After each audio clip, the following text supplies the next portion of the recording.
What up, what up? What's up, everybody? Big shout out to the Shark Tank. What up, fam?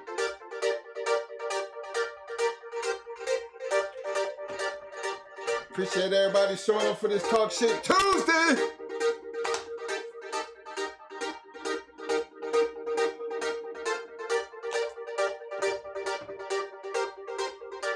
Big shout out to my main man, family member. Bike and Family LG representing Soul Country. What up, fam?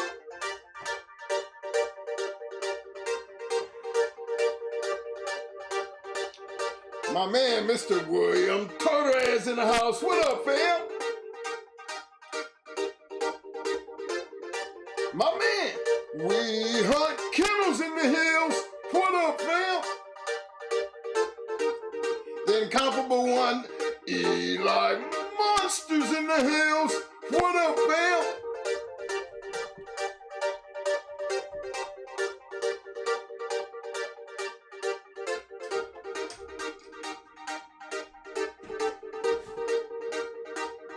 My man, Mr. Michael For Goods in the hills. What up, fam?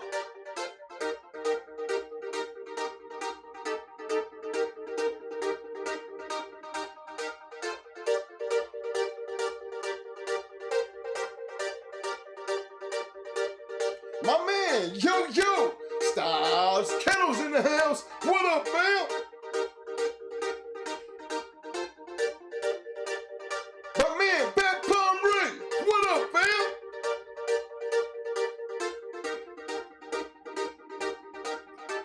Shout out to my peeps killing the Go Kennels in the hill house. What up, fam? My man, Rock in the house. What up, fam? My man, ODG Bulldogs in the house. What up, fam?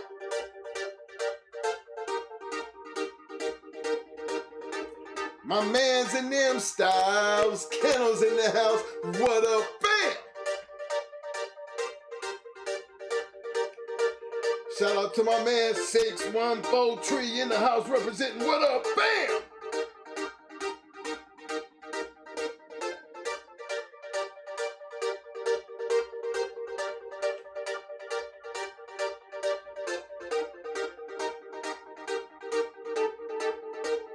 Like to give a big shout out to my man Mr. Michael Schrader coming in.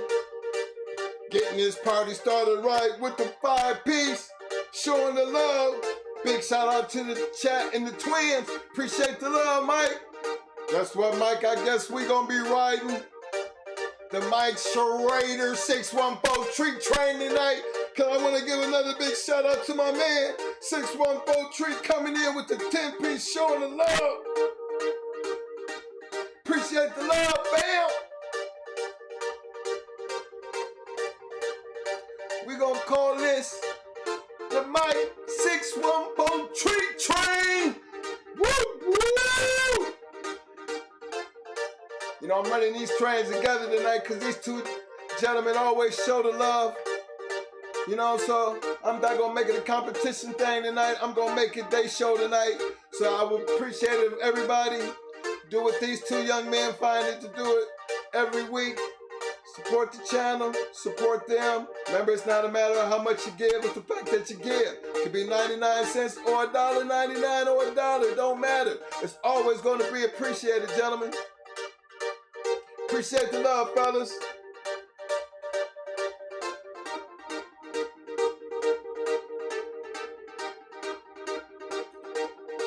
Yo, my man. Pressure Kennels Combine in the house. What up, fam?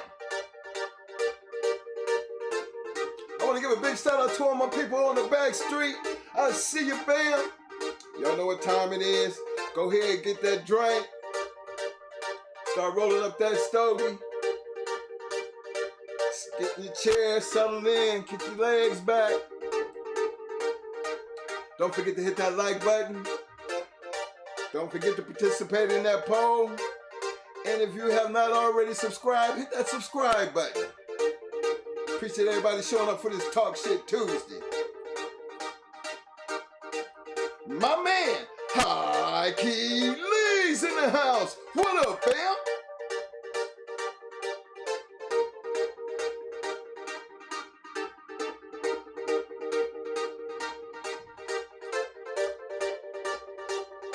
Big shout out to my man, Two Dogs in the house. What up, fam?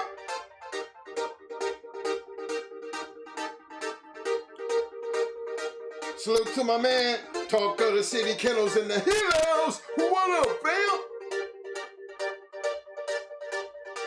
My man, longtime supporter, the one and only Mr. David Morse in the house. What up, fam?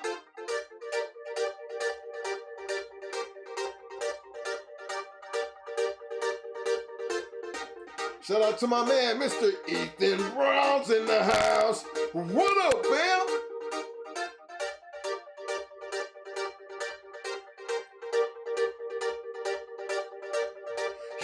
Yo, my man, Roz Judah Ben Hur in the house. What up, fam?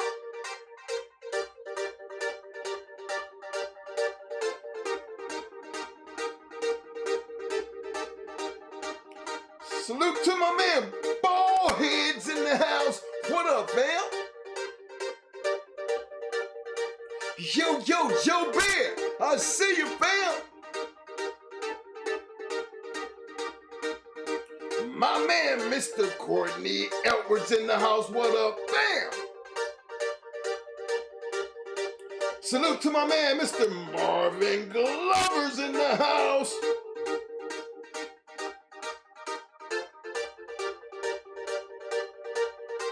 Big shout out to my man, Ben Brockton's in the house. What up, fam? Representing the United Kingdom, the one and only my man, Mr. Barry 187 in the house. What up, bam?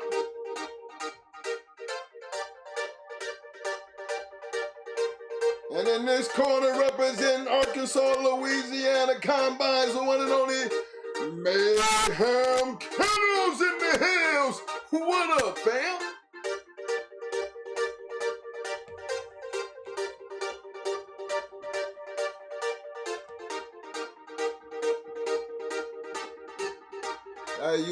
Big shout out to everybody who's showing up tonight. Hey, Sharks, I see it's a lot of sharks out there. Actually, I see nothing but sharks.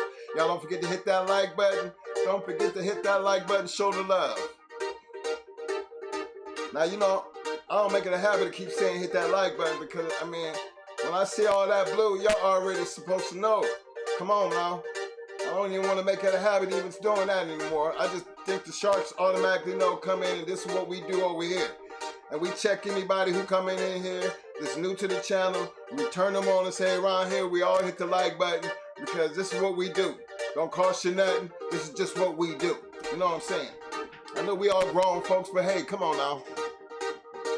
This is a YouTube thing. I don't really mean to press it like that, but guess what, fellas? It's something we do. And we do it because it helps the channel. You might not have nothing to give, but the least you can do is hit the like button. That's our attitude on the situation, you know? Don't cost you nothing. For all my viewers out there on the back street, y'all know the deal. Don't cost you nothing to hit that like button, and the show don't cost you nothing to participate in that poll. We've been doing great on the polls. We have actually averaged over 235 people voting in the polls, so I know there's a lot of people on the back streets that's participating in them votes. I have yet to see 235 people in the chat, but I know my people on the back street is right out there participating in the show, and I appreciate you guys for showing the love to all my peeps out there on the back street. Appreciate it.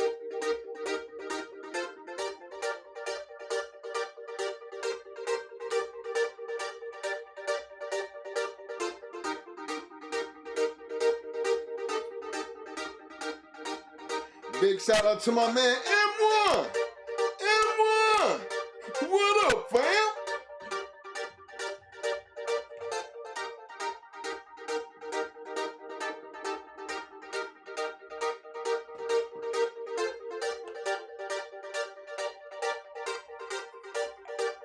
think it's time to get some knock going on up in. What y'all think? It's time to get some knock going up in here.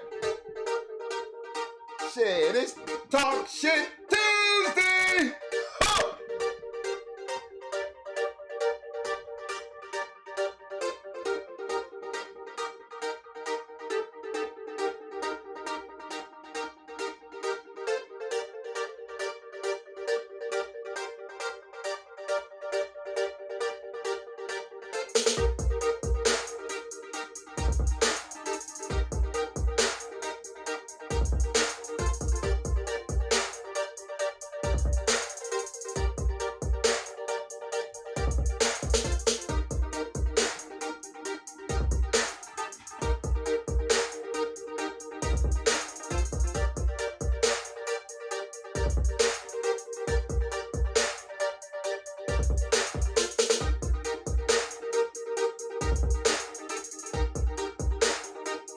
Shout out to my man, Mr. Anthony Davis in the house. What up, fam?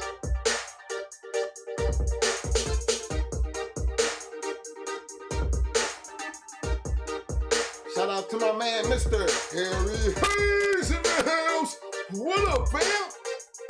Yo, my man, James Jones in the house. I'll see you, fam.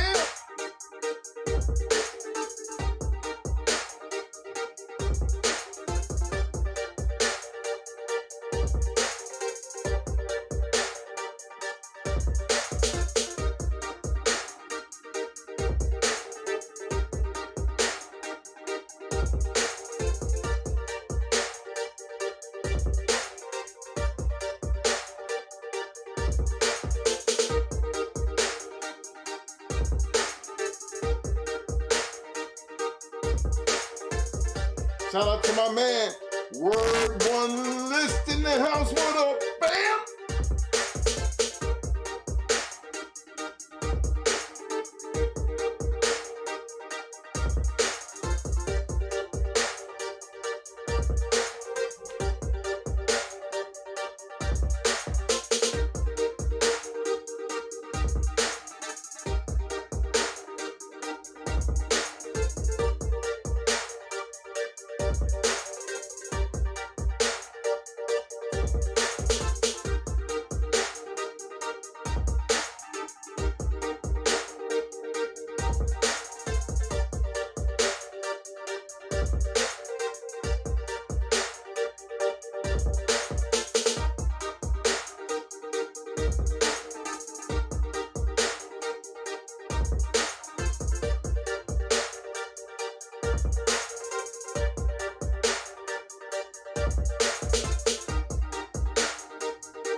Shout out to my man, Mr. Damian Johnson in the house. What up, fam?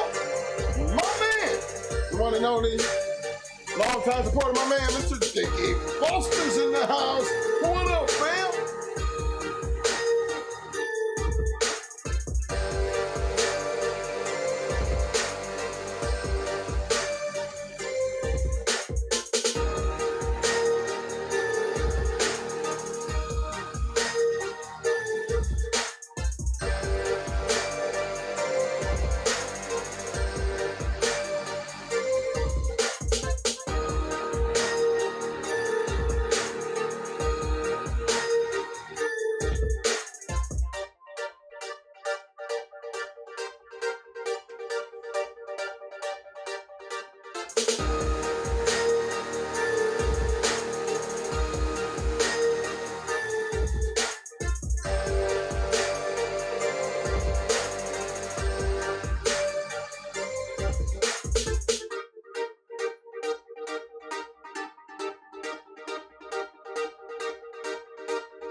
Appreciate everybody showing up tonight for this Talk Shit Tuesday. To all my people on the back street, showing the love. Don't forget to participate in that poll. Don't forget to participate in that poll. Remember, this is not a right or wrong answer here. It's a temperature check moment.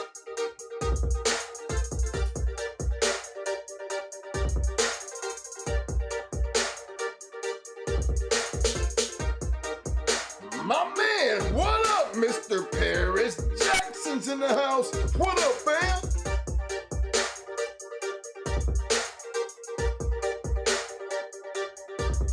Big shout out to my man, Rohart's in the house. Welcome to the show, Rohart. Appreciate you showing up to the show, fam. Rohart, as you notice, you're in here. You see a whole lot of blue up in here. This is what we call the Shark Tank. Doesn't cost you anything to get in the Shark Tank, to become a part of the Shark Tank, but you got to do a couple things. One of them things you have done already, you showed up, fam. Welcome to the show. Second thing is, participate in the chat. Your participation really matters. Gives us a chance to see how well you can swim amongst these sharks. What I mean by participation, hey, around here, the reason everybody got that blue, they speak their mind, they share their knowledge, and there's no holding back. We're all on the same level. So feel free to dive in there, show your comments, show some participation before the night over, fam. You will be getting that hardware. Appreciate you showing out. To the rest of the sharks, show Mr. Rohart some love. Rohart.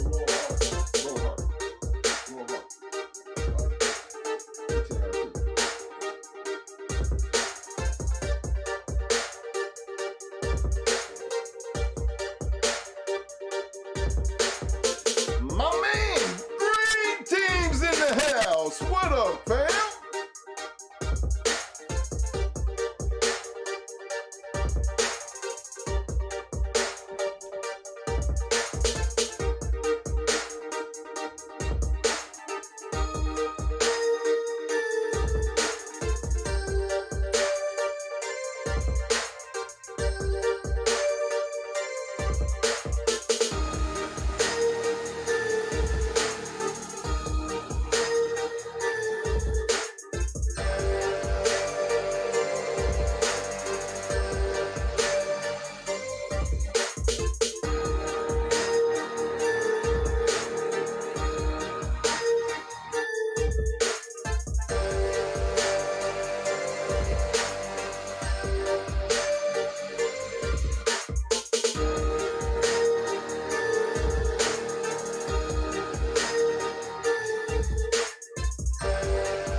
up? What's up? What is up?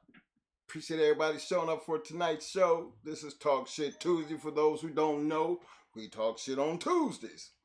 Appreciate everybody for showing up. Big shout out to my people out there on the back street. Big shout out to the Shark Tank. Big shout out to the Shark Tank. What up, fellas? Y'all don't forget to hit that like button. Don't forget to hit that subscribe button and show us hell. Feedback on the mic, OG. Big feedback on the mic. Let me see what's going on right quick, y'all. Let me see what's happening here. Big shout out to the Shark Tank. What up, fellas? Y'all don't forget to hit that like button. Don't forget to hit that subscribe button and show us hell. I'm gonna check on that you fellas. You know, once I get out from doing this thing right here, I'll check on that feedback. I didn't hear it just then, but we will definitely be checking in and out on that situation right there. Hey, before we get started tonight, you know, I just wanted to just give a big shout out to my man Michael Schrader and 614 Tree. They are engineering the train tonight, coming in with their donations, getting this party started out right. So I always tell everybody, you know, when we jumping on that train and we start heading back to the past, you know, everybody jump on. Don't cost nothing, but we always say support the channel every chance that you get. You know, it's not a matter of how much you give. It never matters. It's just the fact that you give. Because, again, anytime you give to anything, you got to doing that from right here. You know what I'm saying? And there's nothing wrong with doing that from right here. That means you believe in something to what we're doing and you just want to support it. And, hey, nothing but appreciation for those who do that. And I just, you know, put it out there. Everybody find it in your heart, because you know what? That Shark Tank, you can almost tell from day one it has grown. But what I love about it is the Shark Tank consists of dog men. And when dog men show up and represent, you know, we don't get much of that nowadays. You know what I'm saying? But for the ones that do, you almost see the same faces and the same people, and it becomes almost, after as long as we've been doing it, they like family. You know, and that's the way I treat the Shark Tank, because they are like family to us. They are family to this show, because this show wouldn't be anything without the Shark Tank. So, again, I always have the utmost respect for those guys who show up and spend them hours, because, you know, once we start talking dogs, it goes on out for hours, you know what I'm saying? And it's hard to stop sometimes. But again, hey, this is what we do. To all my people on the back street, I know y'all out there. Anytime I can see 100 and some people in the Shark Tank, and I'm gonna have over 700-800 views during the show, that means I have my people on the back street, and I want y'all to know that, hey, I know you out there. And want to give a big shout out and much love and respect for you guys doing the same thing, just showing up, sitting back and enjoying the show. Love you for doing that. Now, if I can get some of y'all while y'all sitting back there to just jump over there and participate in the poll, you know, we get better idea of how them numbers gonna work. You know what I'm saying? Because the purpose of the poll is we like to have a temperature check. See, we have a lot of old, and then we have some new, and then we have some real new. And see, our information that we're trying to give is to not just represent our point, but everybody's point. You know, because you never know who you helping out there. And the more information that you put out there, the better dog man we become. Because that's really the only purpose I see anybody wanting to even come into this podcast, because we all have something in common, and that's the American Pit Bull Terrier, the game American Pit Bull Terrier, because all we can really talk about for us, ourselves, is our past and our knowledge. And we come here to share that with you.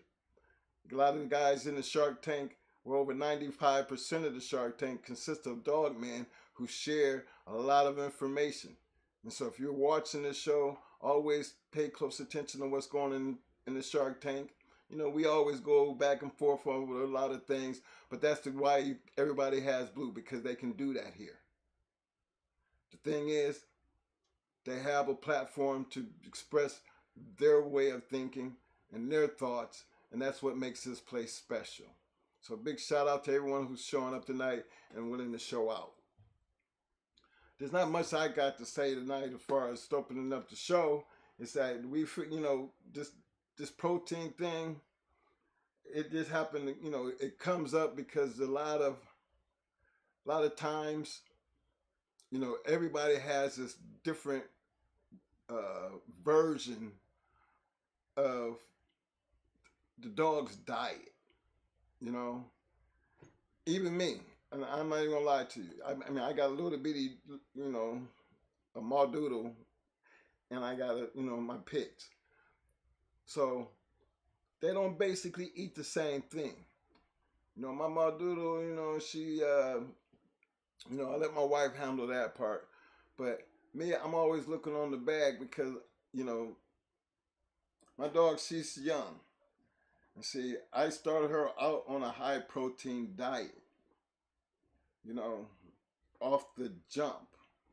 So we've always done that, and they stay like they basically eat like that up until like 18, 19 months old.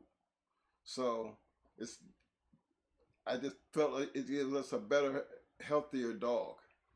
And it actually helps in the long run because when we start working that dog, protein makes a dog want to work. And especially a puppy is like a kid. It's always looking to get in something. And she, she's high energy. So that protein feed, I believe, keeps her on that high energy where she wants to work. I'll let her out sometimes, and she goes through this speed thing where she just hits the yard and she's like 90 miles an hour for 5-10 minutes, just full blast from one end of the yard to the next yard, not chasing nothing. She just burning off because I believe, she just has that want to just work. I remember I haven't put her on no meals or nothing.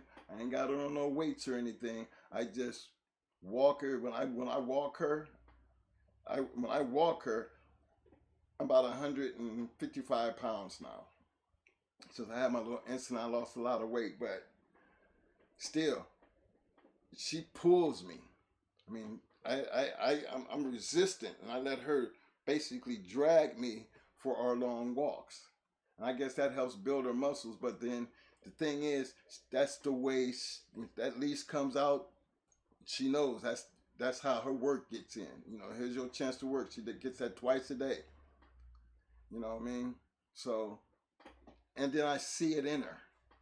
You look at her body frame, her build, and it shows.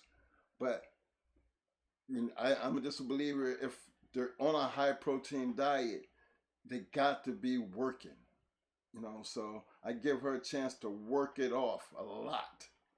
Because when I get too tied up in work and I can't do it, and you see, my wife, she's not into that pulling situation, so I tell her don't walk her, because again, when she tries to walk her, she's trying to train her and walk her, and I don't want her trained to be walked. I want her, every time she gets on that leash, I want her dragging me.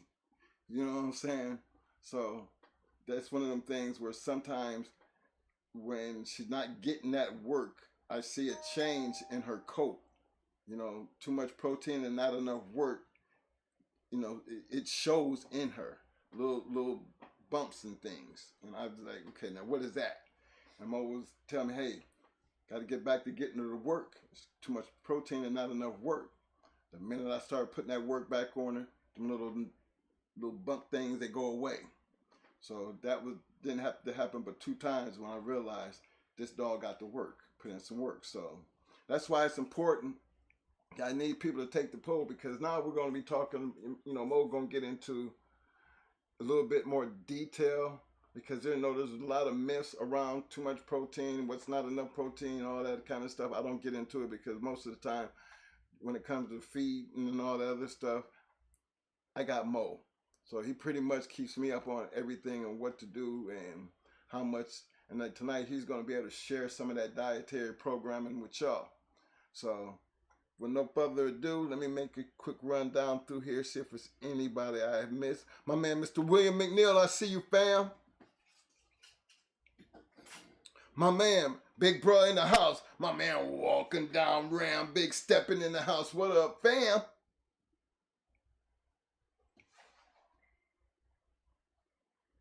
I think I pretty much got everybody. My man, Mr. Tom Collier's in the house. What up, fam? My man, Bad Kennels. I see you, Bad.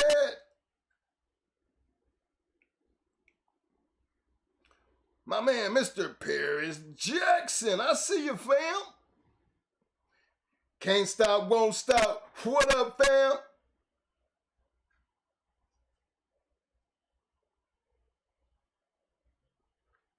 I think I'm pretty well caught up. All right, most on you, fam. I'm going to get on the sound thing right quick. Make sure we ain't having no hiccups.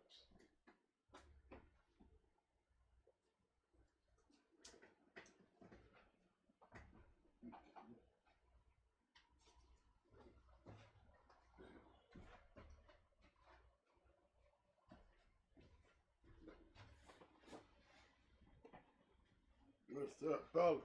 Okay, let me grab a seat here.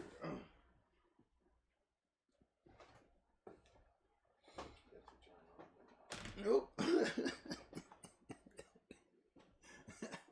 Yeah, what's up? What's up? Yeah, talk shit too. You see me, I come in all jointed up. How y'all doing tonight, fellas? How y'all doing tonight?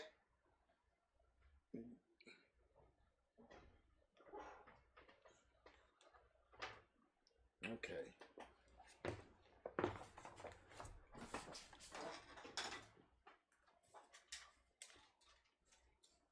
First off, everybody, what's the poll looking like, Mike? Okay. So far, we got 87 votes. The poll question tonight is, when it comes to the American Pit Bull Terrier's protein diet, it's better to have what? A, over 35% protein in their diet is at 36%. B, under 35% in their diet, 58%. C, doesn't matter how much protein, 7%. That's 7%.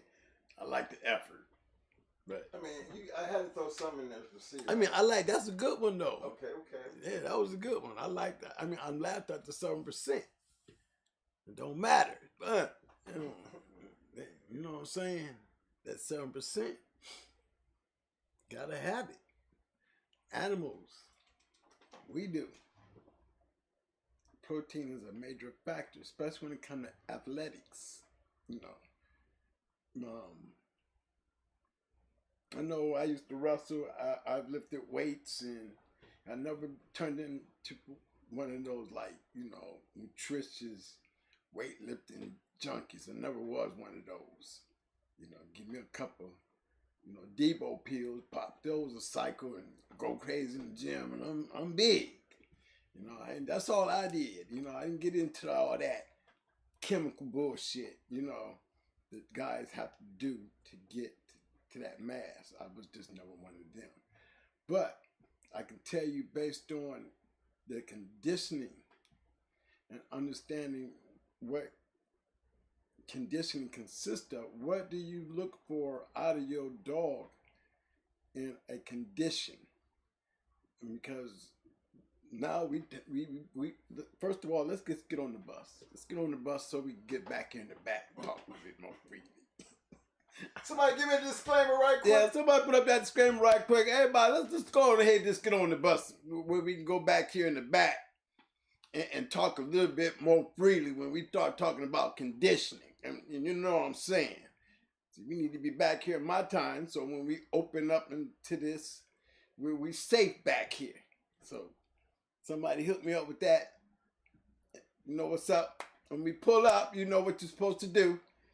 I hope you got your dogs. I hope you understand how to call the weight. Make sure you understand what you need to be looking at, when you need to be looking at to get the proper information you need to make the decisions. This is really going to become real detrimental to the progress of y'all. You know what I'm saying? So we're going to get into this thing by just getting up on this damn bus. When we get there, you know, get off that bus. You know, there's yellow footprints out there. Them yellow footprints take you, your dog, and your shit. No need for no papers. Where we at, papers don't matter right now. But we're going to get on this yellow line. And then we're going to be in that world. And that world right there is a fictitious world. But it's safe and it's free because it's a dog fighting world. It's not none of that other shit because that you on the wrong bus if that's what you're looking for. You know, this is the actual step into the world of dog fighting. Take that dog that you rode over here with and put yourself in the mindset of a true dog man. And what you want to see in this dog that you bought with you today. And how would you get that? And how would it be not your fault when it comes to the truth being told? See, that's the one thing. You can have a good dog, but ain't no dog in this fast lane world of dogs. And we on the bus, right? Yeah, we are on the bus. Okay, you know, ain't no place in this dog fighting world, okay, that your dog can just come off the chain and think he gonna walk into this game. Really, now, I've seen some badass dogs, but you know, just how far bad it can they be? You know, everybody has to have a certain standard and a function in matching dogs. You know, you can probably catch a lot more dummies out here these days. You know, considering where we at. You know, looking at this yard, I'm looking at amongst y'all, you know what I'm saying? You know, y'all really ain't doing much. You know, the numbers is way down, so, you know, it's probably pretty easy for somebody to really damn near come off the chain and win a few matches these days because there's so much been lost. So much real information has been lost. So much has been misinformation that has turned good information into bad information. You know, it's bad when I can sit back and watch the game, you know, be functioning as far as information based on conversation with lack of experience. How in the fuck can you tell me anything if you don't have the experience on what you're telling me? Somebody get me to answer that right now. Because see, this is the difference over here on the bus you got on today. Because that's a great question over here because we're going to give you experience over here. I'm going to give you what I know. I'm going to show you the difference between somebody talking this shit and having the experience to back what he's saying up. Don't talk to me if you ain't got no experience.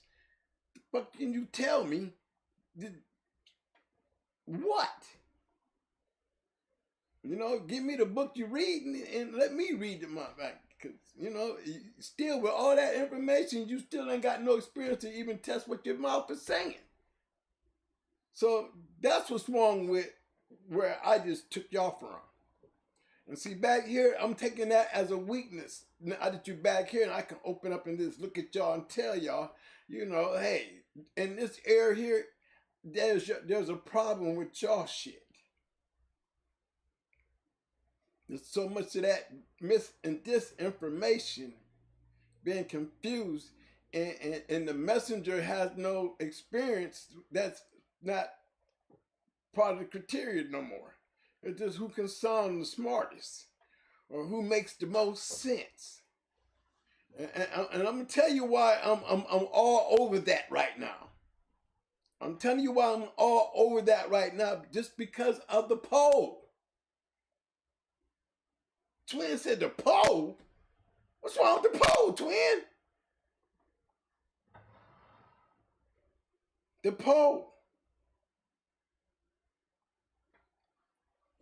The poll is wrong. It's all wrong. The number that y'all, the poll says under 35%. Don't it say under 35%? 58%. 58% of y'all said under 35% protein. Under. And that tells me that what's that top one? How many is that? Over 35% is 36%.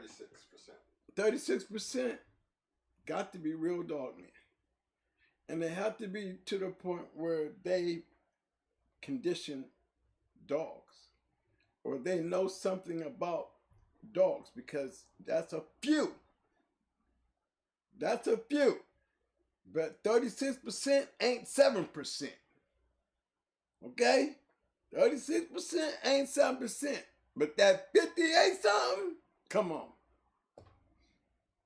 Come on. Now, I might give some of y'all in there some experience to say, you know, what kind of experience do you have? Or are you one of those listeners that lack the experience to know? At 58%, I'm not going to just put all, dog men for dummies, you know what I'm saying? Dummies for dog men? No, I can't. I'm not going to just put all that 58% of just young dog men that don't know. I believe there's some guys out there that's got years and didn't know. But years doing what? And what experience did those years bring you to have you saying under 35%? That's all. And let's think about it. First, somebody help me out there. And when we talk about protein, and let's talk about it in the aspect of we're dealing with a dog. We'll stay in the dog range, okay? If we don't handling these dogs and they were just running free out there and the Lord didn't give us no humans and we just had nothing but a bunch of pack wolves and pit bulls running in packs. Who would look the best looking animal on the earth? It's going to be a pit bull, because he's already naturally built for protein. He needs at least 35% or above. Because if you don't, it takes away. I get into the words and all that. I'll read you some shit to just kind of let you see what I see. Same thing like I was explaining to Mike, when they dogs get those little red spots and them little knuckles in their bodies because of the way they have been raised and the way these dogs is, they look like matchdogs going up the whole time. You know what I'm saying? It's just because the exercise that he puts into those dogs, because they're on such a high protein. And you know what bag I'm talking about. You know that Buffalo bag and Buffalo ones, that they be on that silver shiny bag. You know what I'm saying? Even in my instance, if you know which dog food I'm talking about, I use the salmon, when it comes to, an athletic animal. I use the salmon as far as any particular conditioning that I would be putting one in would be used with that one, and that has 34% in it. And I'm still grabbing for more protein to add with that, and that was just in the dry food. And don't feed a lot of that, no more than maybe a half a cup, and it keep maybe a quarter cup, because it has so many other things going in there with it. But the thing is, I'm getting up more protein as I can get. You know what I'm saying? Now, I'm going to read a little bit to y'all. So, maybe, with that experience, understanding, who's being the messenger. And, whether you believe I condition dogs or you believe I make up shit, here's some information for you to challenge your brain with, okay? Okay, first thing we're going to say is,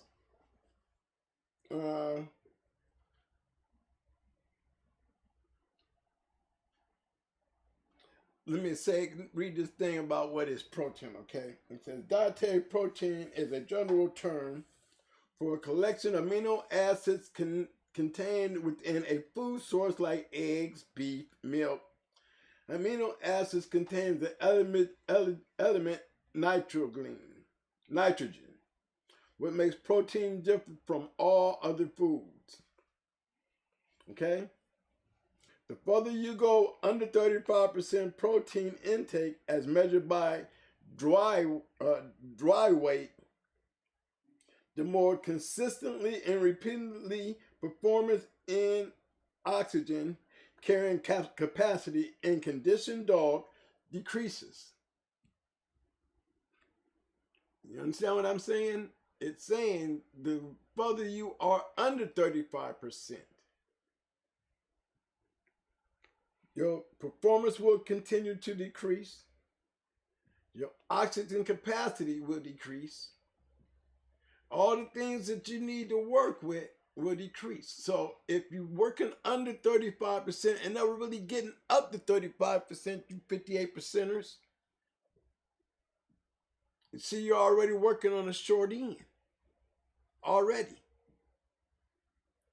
Okay? This is especially true of the oxygen-carrying actor hemoglobin, what sharply drops in low-protein diets. Conversely, every percentage point of protein intake above 25% boosts hemoglobin, which we know hemoglobin is basically, the blood. Hemoglobin levels are very, very important to canine athlete success. Okay? And remember what we're talking about now. We're talking about protein. And what happens when we are putting these dogs in shape, is how far you can take your dog and what is the stress level of your dog. If you're not giving him the right shit, you're going to come to a certain level in your keep that you're going to be smart enough to, hey, okay, this is a good place. But because you are lacking, if you have more of this, you probably get more of that where you'll see something even better from your animal. Don't get stuck looking at where you at. Because so many of y'all, and I would say 58% of y'all would miss knowing that you're on the wrong track already. Because how you gonna get the best of your animal if you ain't got enough in him to even see what the best is? You have to your pre-keep to deal with. Y'all always hear Twin always talking shit about his keep, but every one of y'all want to know what I'm talking about, and I'll be showing little clips, and every once in a while I show a clip of a dog running real fast on the mill. I got one out there where he ran 4 miles in under 30 minutes. 4 miles under 30 minutes on an electric mill. Now think about it. If you ain't never used an electric mill, or just actually think about it with your own dog. If we over here in my world, what would it look like that we would have to do to achieve such a task? What kind of pace do he need to be running? What kind of energy? What kind of air? What kind of power does this dog have to possess to run 4 miles in 30 minutes? So it's actually working the math where I said that we can run 10 miles in an hour and a half. At that rate, at 4 miles in under 30, you know what I'm saying? We can get 12 miles in an hour and a half. But no, it doesn't work that way. You can get all you can. That's where the beginning of the pace come from, Yeah, I'm going to run for that 4 mile run because that's the beginning where all shit break loose. When I break out, boom, and I hit you, it's over. Why? Because I'm running at a 4 mile per 30-minute pace. Been working on it. Maxing out with that. How did I get there? It's a secret. But imagine what kind of pace that's taking. Imagine what kind of oxygen that you have to be exerting to get that done. What kind of muscle tone that you must carry. Can't be no bulky. That's not what we worked up to. You can't be working up to that kind of pace and end up thinking you're going to be looking bulky, because you're not. But if you remember the things that I tell you, and you start adding the little pieces to the story, that would be one piece of the puzzle. If you remember this, you remember that. I just gave you another story to that puzzle, and you'll be like, "Oh shit, yeah." Gave you another piece of that. Now, once you got that piece and you see it, what am I focusing for? What am I looking at? What am I expecting to see when I put this shit to work? What was the outcome that I was looking for? And you explain to me why I should not get it if I already see it. If I see it, then I need to be getting it, wouldn't you think? If you're not seeing it, and you're not setting your levels that of a soldier like me, I'm already, well, y'all can, I'm still a Marine. And I got to see. Because they didn't kill me trying to see. Even though I thought they was trying to kill me. You know what I'm saying? To see how far I could go. You know what I'm saying? Then it didn't kill me. Because you know what? They were smart too. Because the whole time they was trying to kill us in Marine Corps boot camp, they was feeding us good. And they I'm tell you, when it comes to nighttime and shit, you know, they leave you alone. But they'll put you to bed early. And when they put you to sleep, you're supposed to be asleep. You better be waking up, going to the head. And outside that, you got a motherfucker pointing the gun. Who go there?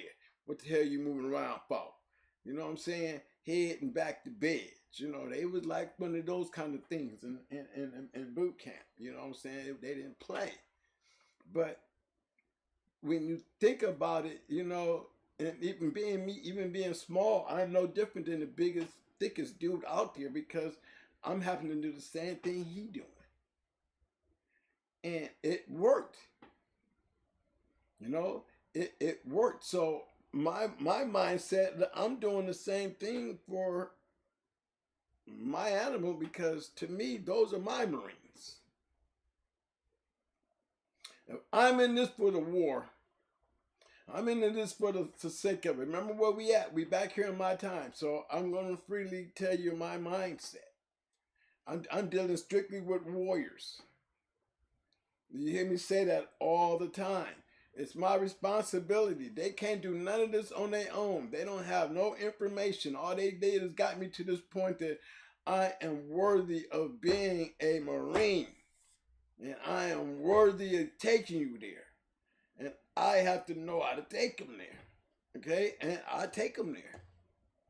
You know, people talk all the shit they want, but everybody know that I am that man. That dog man, I am. You know, if I had a chance to have some great dogs out there, the one thing that I actually know why I feel that way is because I've seen all the greats, all the ones that we sit here and talk about. I've been around them in their lines, in their yards, and then none of that shit mean nothing if they wasn't doing what they was doing in that box. Period. I didn't just see one or two, three, or no. I seen the very great dogs that we talk about, the very great kennels that we talk about, and the dogs that they had. You know, they were very inspirational for me to see what it really looked like. Now, whether, like I said, it's always been by luck or whatever you guys want to call it. You know, I've had that opportunity to experience what it looked like. You know, not just reading about it. I'm talking about I had the experience to see these kennels. You know, I had a chance to see these guys. I had a chance to see their dog.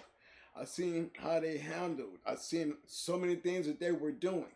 And the thing that always impressed me, the one more that people really didn't get, was those fast wins.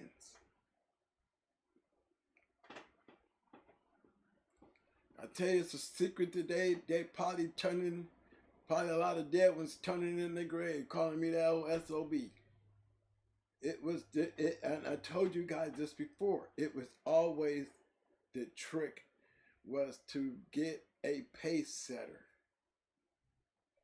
A lot of guys don't know how to stress out their animals to the point where if you got a stress-free animal that understands the level of stress that you put him through, that he survived it, and the mentality that you have because it's your work that you're putting into that animal and it's your build and your focus on what you doing, is you the one sculpturing him.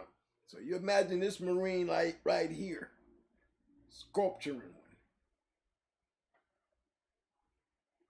One thing you will know about twin, everybody gonna tell you, he gonna have one ready for your ass. And there's a reason why. Because I'm sculpturing. Just like I watched all these great other kennels sculpture their animals. Like I said, they weren't gods because they didn't win them all. But I can tell you they won 90%. 90% of the time, they won. 90% of the time, they won. That's good enough for me. And I seen how they won. And you're gonna have those times where you know, most of those losses may come through, you know, fast lane kennels just as much as them. And you look at their record, they might only have 90%. So you was to put them two together, you're on a constant basis, they probably balance out to the same thing, because when they go into everybody else, they win. When they go into each other, they flip-flop. So there's that little 10% where you run into those great kennels that got to come together. And a lot of them that goes an hour through a pace that usually would take the average dogs 2 hours to get to.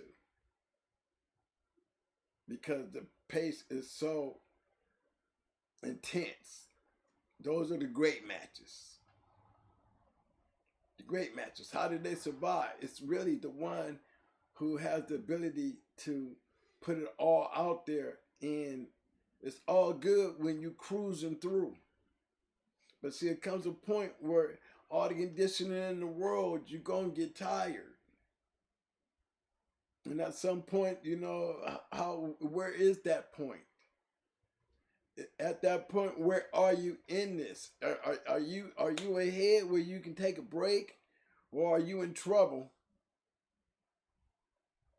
and you can't afford to take a break because you're already in trouble? And usually ability does that to you. Ability does that to you.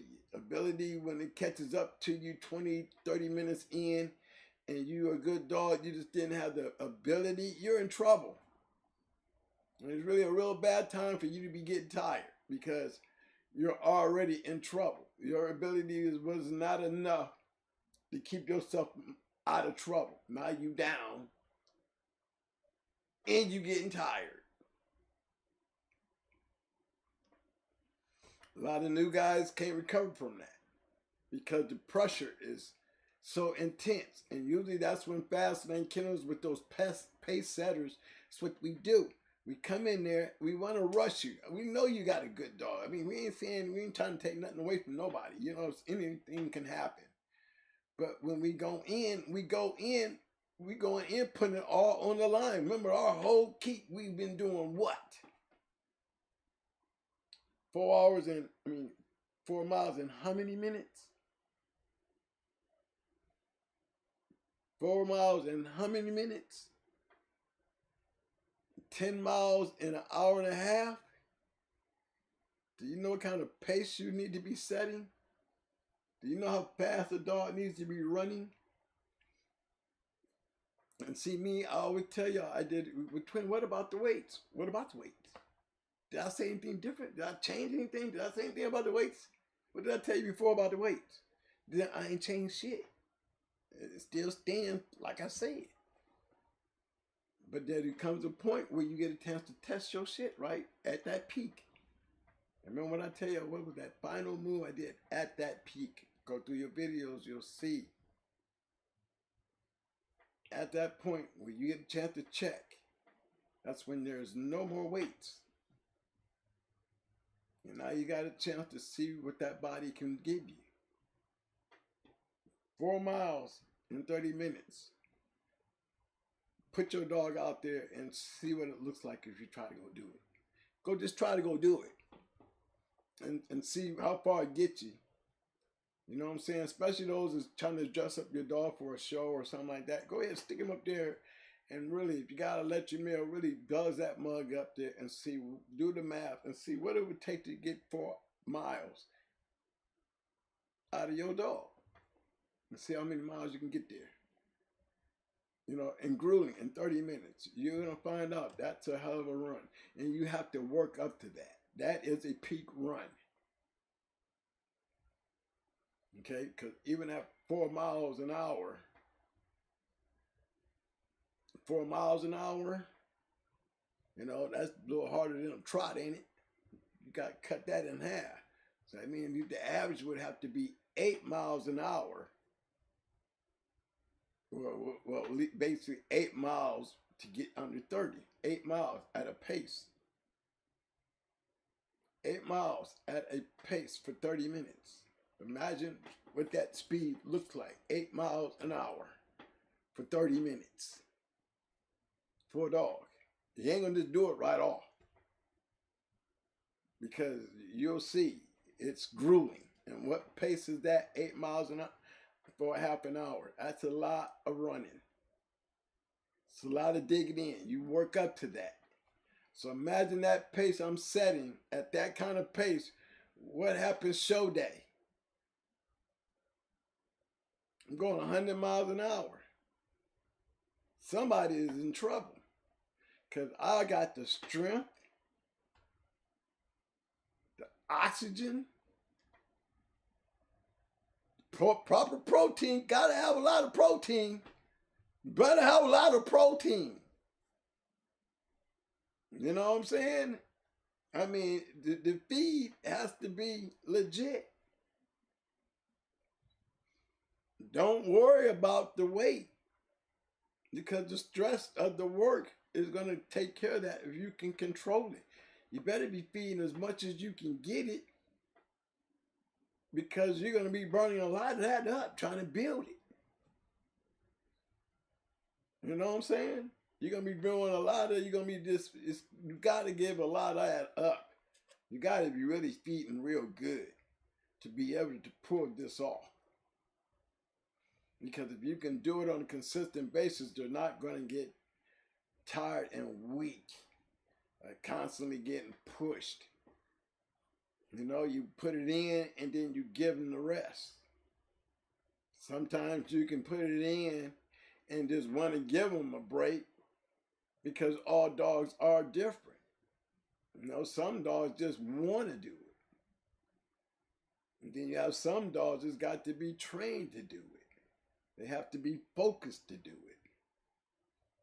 You know, so the thing is, you just got to know there's a difference. But the expectation and the format and what I'm looking for doesn't change no different than it would be if I had a platoon full of bulldogs or a platoon full of Marines going through the same thing. I cannot go picking and choosing. Y'all all got your own way. Y'all all do shit different, but my objective doesn't change.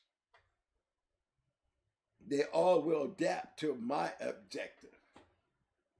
And just like they even had me adapt, and even though we all weren't the same, but it didn't change what their expectations and what I was supposed to do, along with everybody else, I do the same thing with the dogs.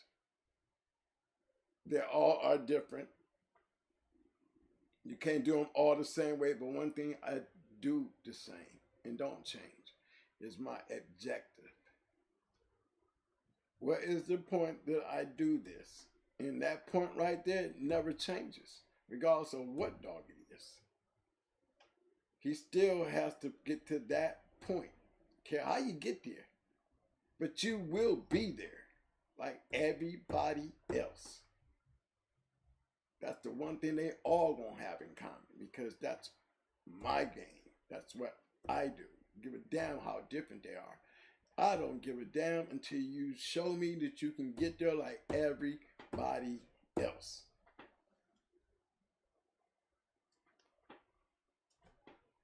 So protein plays a big part, because if you don't, you're lacking. Then you're not carrying all the proper things that protein gives you.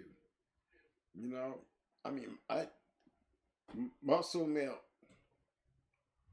I drinks that. You know, I drink it. Shit, get some to the damn dog. Protein drink, I drinks that. Shit. Put me some over this food. You know what I'm saying? But then I use all the other natural things, like, remember, Jack mackerel, you heard me say that. Cod liver oil, more of that. You know, damn, a whole lot of fish, peanut oil. Yes. Salmon, dry dog food. You know, I used to use propane back in the day. I used to use propane. That was my deal. You know? And I remember in my pre-keep, I used to use the Eukanuba puppy in my pre-keep.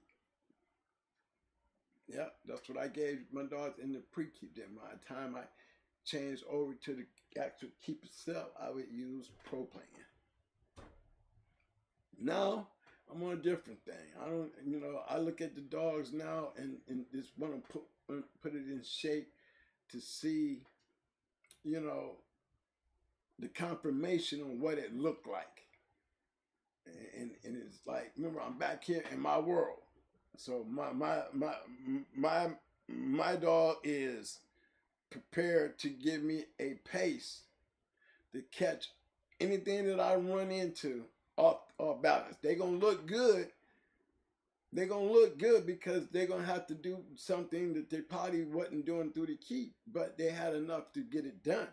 The thing is, how much is going to be tested, because everybody's gonna go for this, and probably this is what makes it good. Remember that. Don't expect nothing less than that. If you got a real bulldog over there on the other side coming at your ass, you're going to be getting a little bit of this. And this is how good did he condition his shit. You see what I'm saying? And how good is he compared to your ability? You know, when you got a pace can really help you, but it can also hurt you if he's running out of pace and he's a killer. And you ain't got you got a pace, but you can't ward off that killing, and then you're gonna be in trouble before you ever put him out there in them deep waters.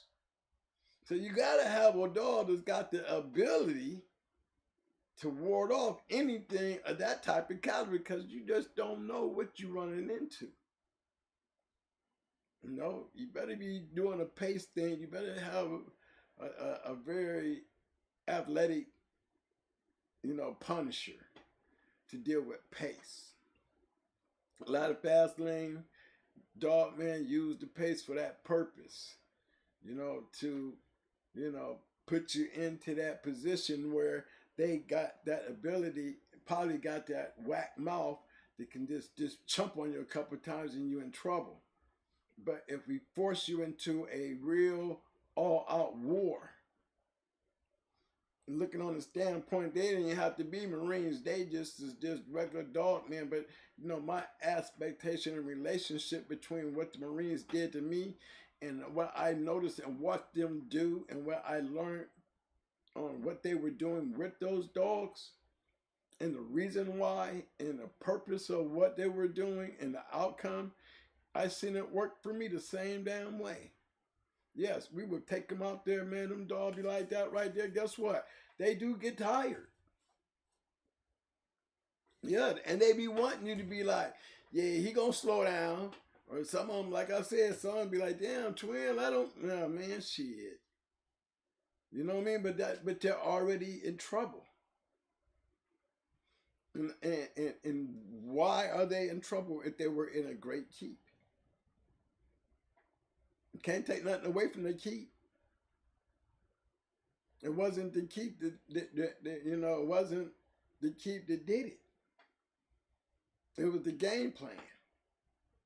if most of you guys are putting your dogs in keep with the walking, a little bike riding, because you can never run and ride a bike as fast as a dog can run, at least not at the distance and the speed. You know what I'm saying? Unless you got a motorized bike or a motorized vehicle, you know, then you can set a dog's pace. But outside of that, you need an electric mill, you know, and, you know, slack mill helps a lot because you can do a lot of different types of things on both aspects of it. You know, I can put him on that slack mill and just dig in.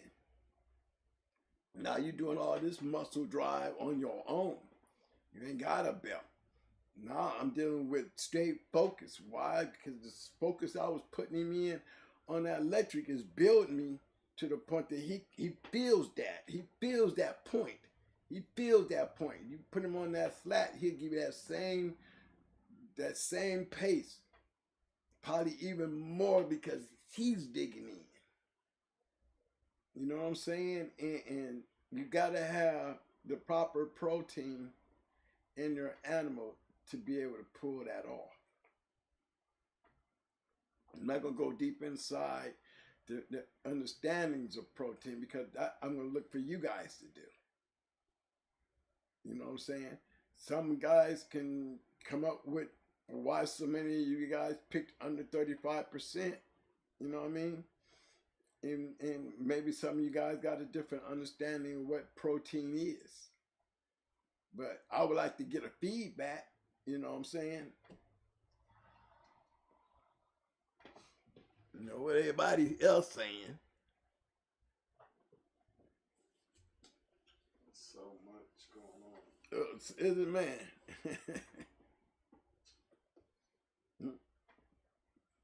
They got the sweet potatoes in there, a lot of buffalo meat. Yeah. My man, Biking LG come through. Man, there's a lot of good comments in that Shark Tank tonight. I'm just not gonna lie to you.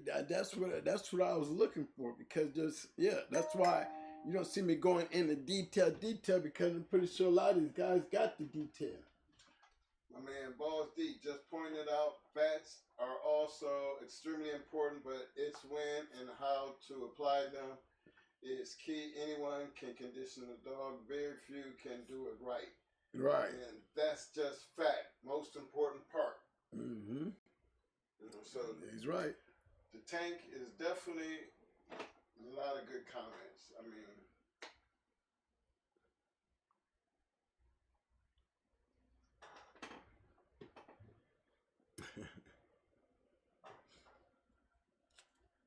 that's good.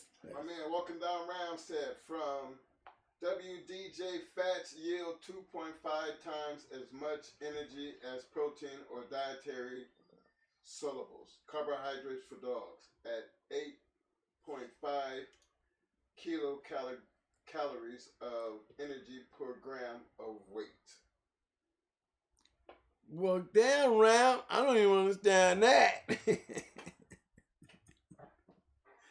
Baby, you need to come on the show and explain that, baby, bruh. Cause me, I'm gonna be straight up honest with you, fellas. I never broke down into the scientists of it. The way that it was explained to me in the foods that I use to get it, you know, I'm gonna be honest. I'm gonna tell you, I did measuring cups. You know, I did measuring cups and I weighed my food out. You know, and my medicines and everything.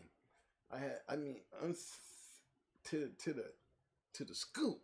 My man Balls Deep said 3-part answer in question. First part, okay, Sir Twin 1 and 2, there's a lot to this question. Yes. The type of protein plays a major factor. Example, strength is built with streak, the bloodier, the better. Mm-hmm. Mic check. One line. Okay. Yeah.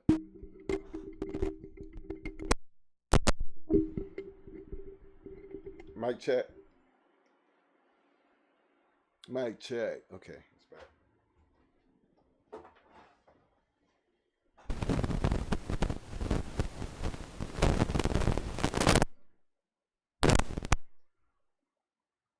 I want to give a big shout out to my man Ethan Brown coming in there with the 4-piece. Appreciate the love, Mr. Brown, jumping on that. Michael 614 Tree Train tonight. Appreciate the love, fam. Break it down.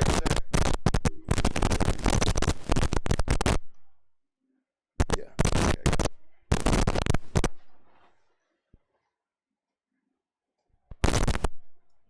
Okay, well, let me go on here then.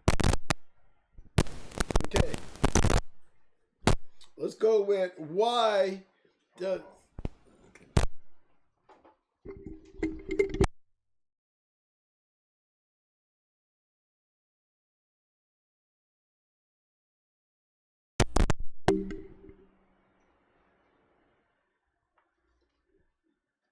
Mic check. Mic check. Okay. You good? Okay, we got thumbs up on there, baby. Yeah. Okay. Okay, say we're gonna continue on. See why athletic dogs need more protein. You need to get familiar with the extraordinary important scientific discovery that helps explain many age-old problems of canine nutrition and conditioning. Not just protein metabolism. If you invest the time and energy in connecting with this concept, many mysteries and myths surrounding canine feeding and workouts will suddenly become clear to you. EIC, which stands for exercise-induced catabolism, explains the muscle damage and breakdown that occurs during workouts and the reason why canine athletes need more protein. Sports scientists know the biochemical profile of starved, severely or injured dogs is identical to that of hard-working canine athletes in important respects. The connection between these seemingly unconnected stress dogs is clear. All have what scientists call deranged metabolism, biochemistry that is altered because of severe physical stress. For all three groups, muscle tissue is broken down to provide energy to the canine body, which as part of stress response, eats its own muscle to supply amino acids for energy. Every time you work out your dog, you're writing a check his body has to cash. This is a bank of three energy sources the dog can store in his body. First, carbs are broken down very quickly from the liver, which generally runs out before the muscle glistens.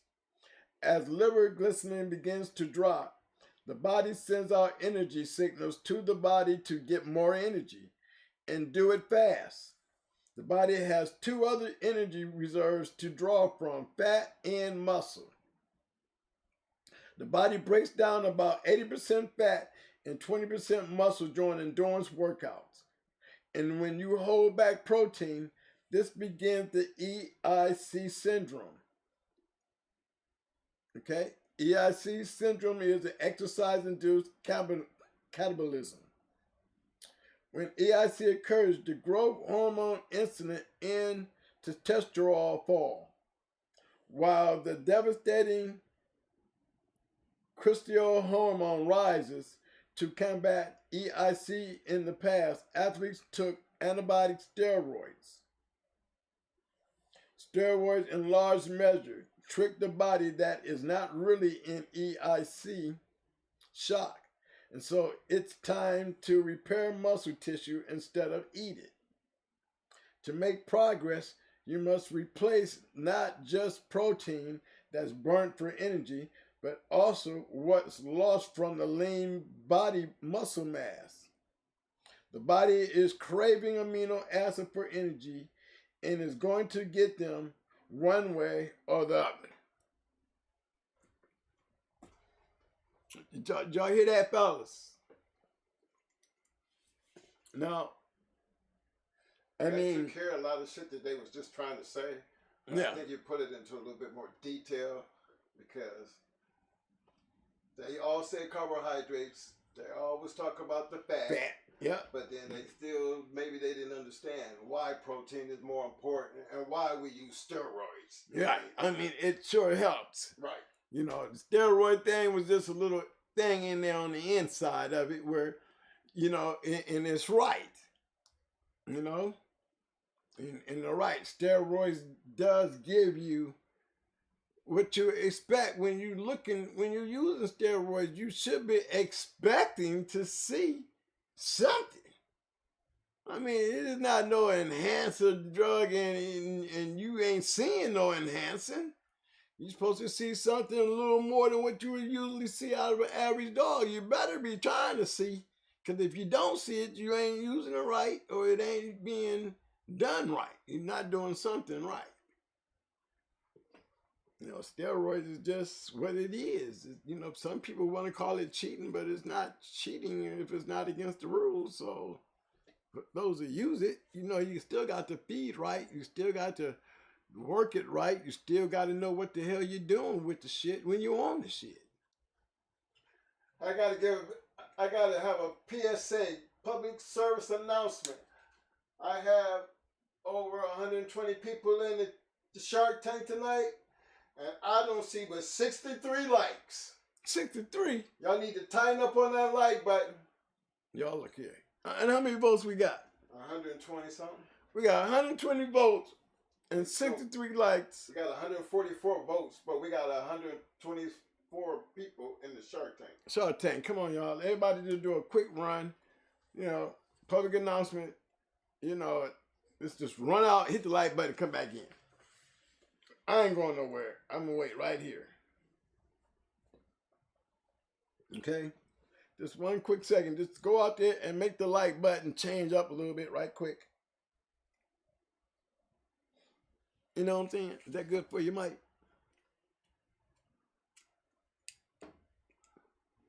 Some of them catching on. Okay. They ain't catching on fast enough. I'm just upset that I even have to say that. Well, on the like button? Yeah.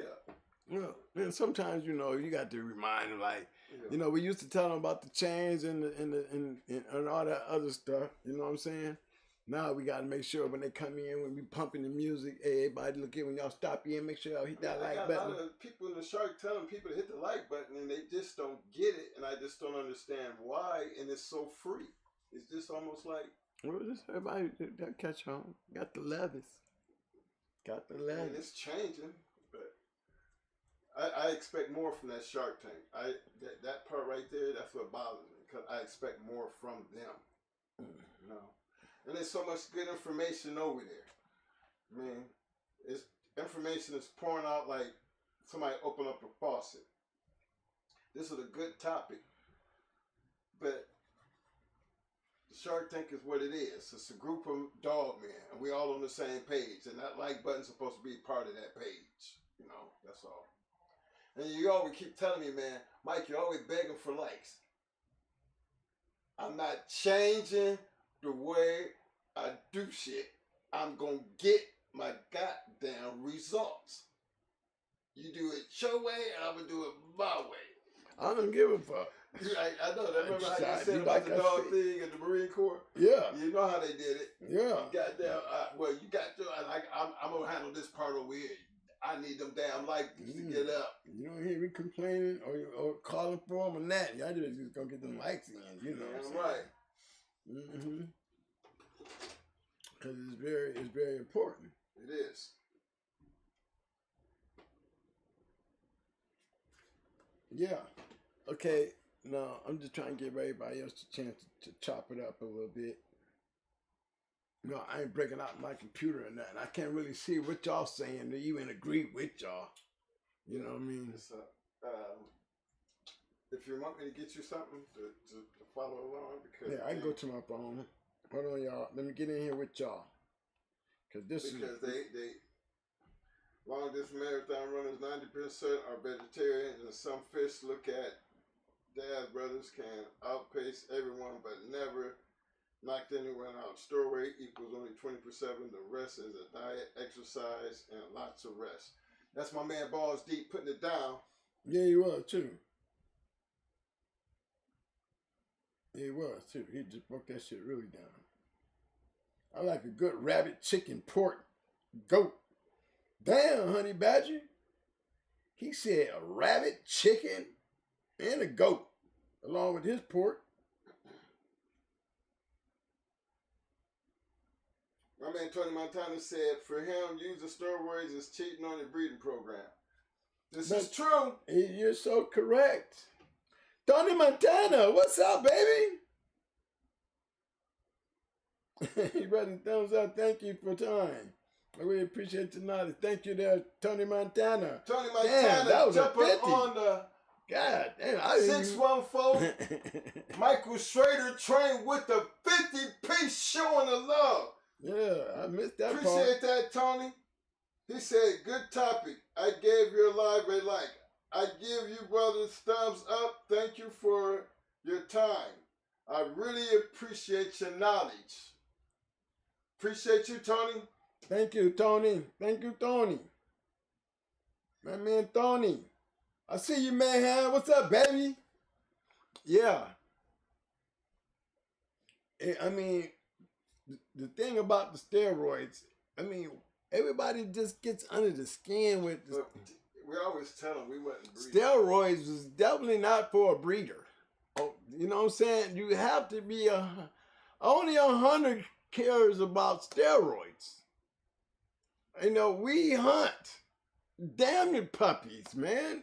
I mean, if you notice, going hard to not have a bunch of damn puppies.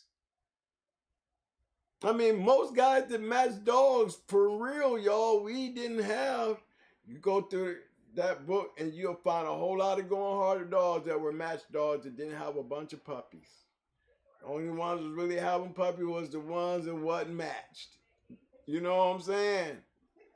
And it wasn't very few of them dogs out there that was being matched having puppies. And that's for real. Go look at their offspring while you're bullshitting. Because there's a different world. You know what I'm saying?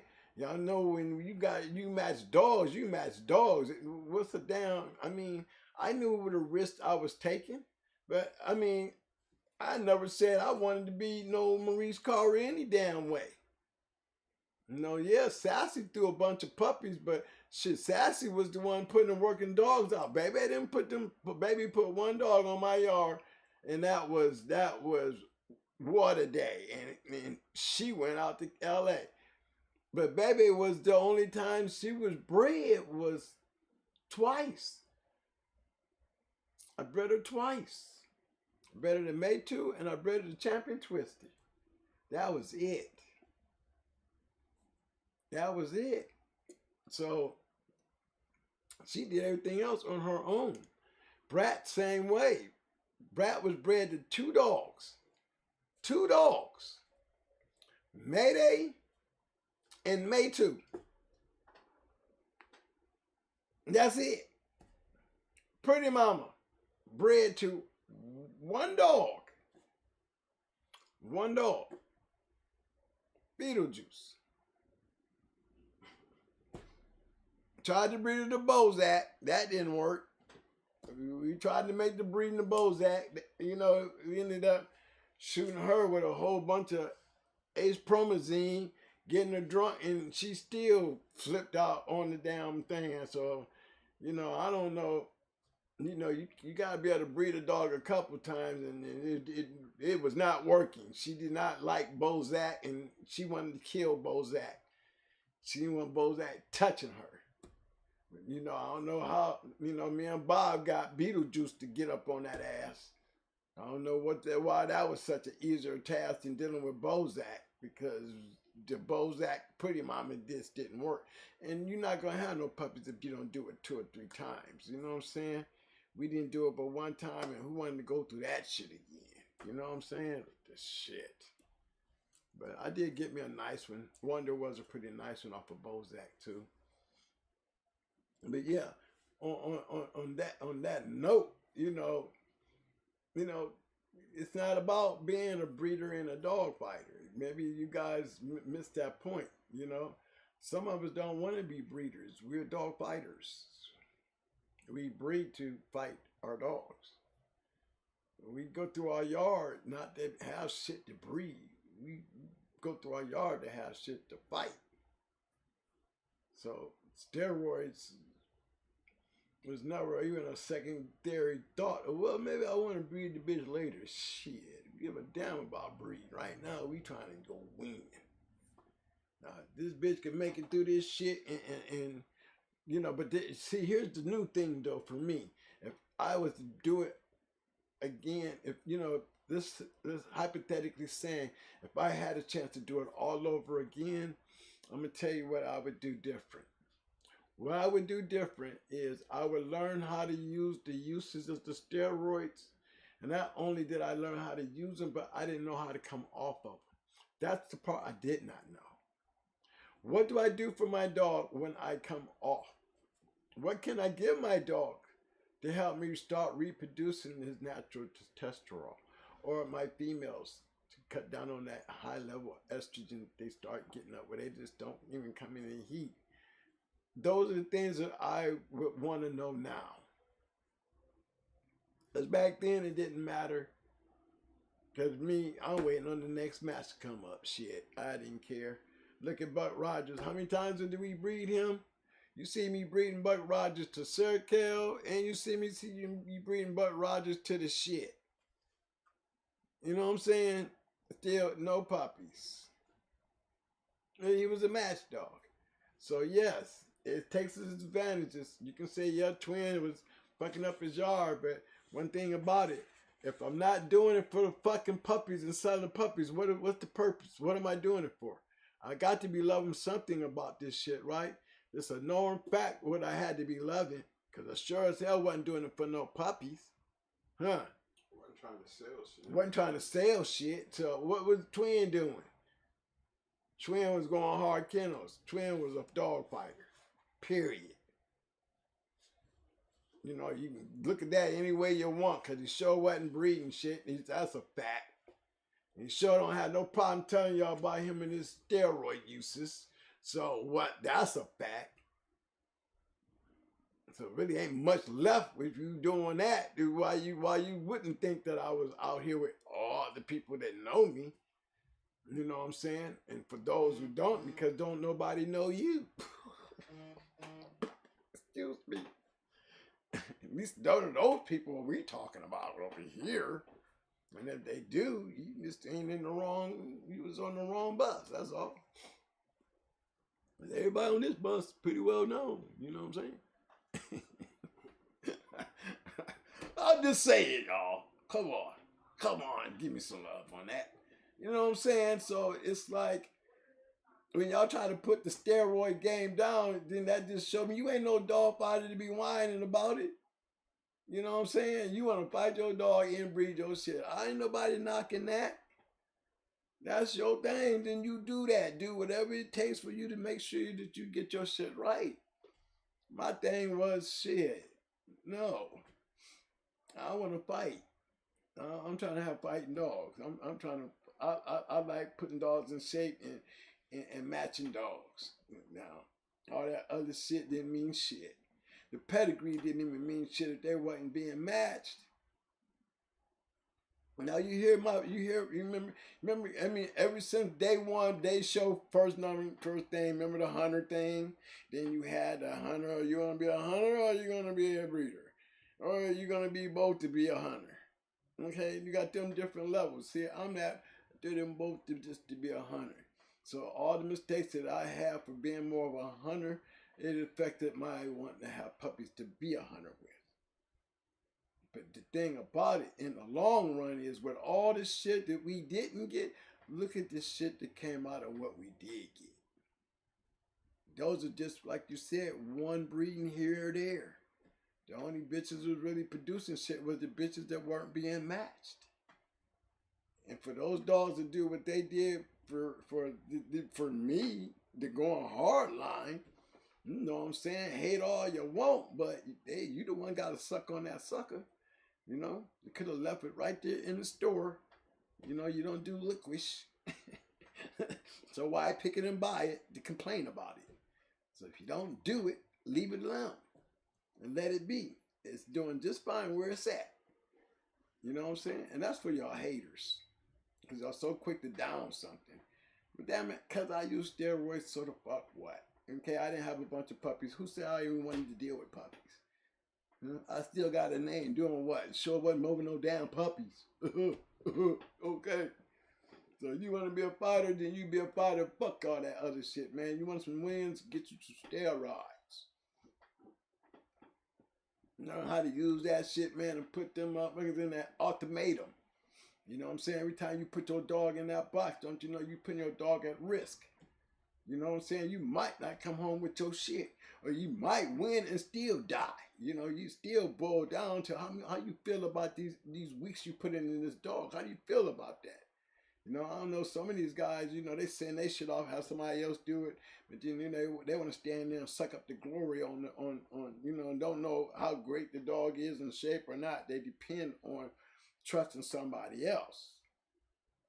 But, you know, it really have to be somebody that you can trust and loyal to the game and want to win as much as you do, too. You know. You don't just have to know how to condition a dog. You better be knowing how to win with one. I'm going to put one in somebody's hand and know how to get in there and win. I want to hear about your conditioning if you ain't winning. You know, and I'm only hearing your wins is coming from you, but you're not in there winning. I don't want to hear that shit. I need somebody who's going to do it and get in there and do it and win with it. You know, those are the kind of guys you want to put your dog in somebody's hand. Those would be the hands that I would put him in. You know, and don't put him in a dog man hand who believes in using steroids if you don't want your dog on steroids. You know, that's just the way it was in the that's past. how it was in the past. You know, look, we match dogs. We give a damn about that later down the line shit. You know, because this motherfucker might not make it down the line. You know, well, where we at, we putting them down. You know, well, I don't know what the hell y'all talking about. You know what I'm saying? This is when you so quick to holler, oh, I'm gonna breed. Well, look, you how you gonna breed something that can't even win? And how you gonna know if you don't put him out there to see if he can win? See, this is, remember where we at. This is why your imagination is supposed to run loose. Come on now, listen to what y'all saying. You still got to put that mug down. Now, if you want to put him down, knowing that there's always going to be that guy out there that's going to take advantage of the advantage that he can have by bringing steroids, you're still going to bring your natural ass on in there and might run into a person as myself and bust your dreams. Really a good dog that you may have. But because I was on those steroids and you lost to those steroids, and it really doesn't matter because you wouldn't know whether I was on them or not unless you asked me and I was being honest and told you, yeah. But it really is hard to be already a dog that's already good, that's on roids. Now you're dealing with a good dog on roids. And whether you can brag and talk shit and all that, remember we didn't heard all that shit. Okay, I'm still kicking around 90%. Bottom line, can't even get that far, don't talk shit. You just talking. There's enough proof out there in them 90%ers that uses roids that we're winning based on if out of those 90%, 75% of y'all was natural. Give you more than that, but yet you can still win 90%. Regardless of what the hell you're putting over there. Remember, it doesn't matter in this world over here. Remember that? See, it looks different when you're out there yakking. But in that dark room, in that basement and shit, all that yakking and shit don't mean shit. This is where it happens. Ain't nobody talking like all that about that shit. They putting that shit down. Nobody thinking about no steroids. Ain't nobody thinking about no puppies. All they ain't thinking about is winning. Where's the next place to go? Who the next person coming through? That's what it's about back then. This is where we at.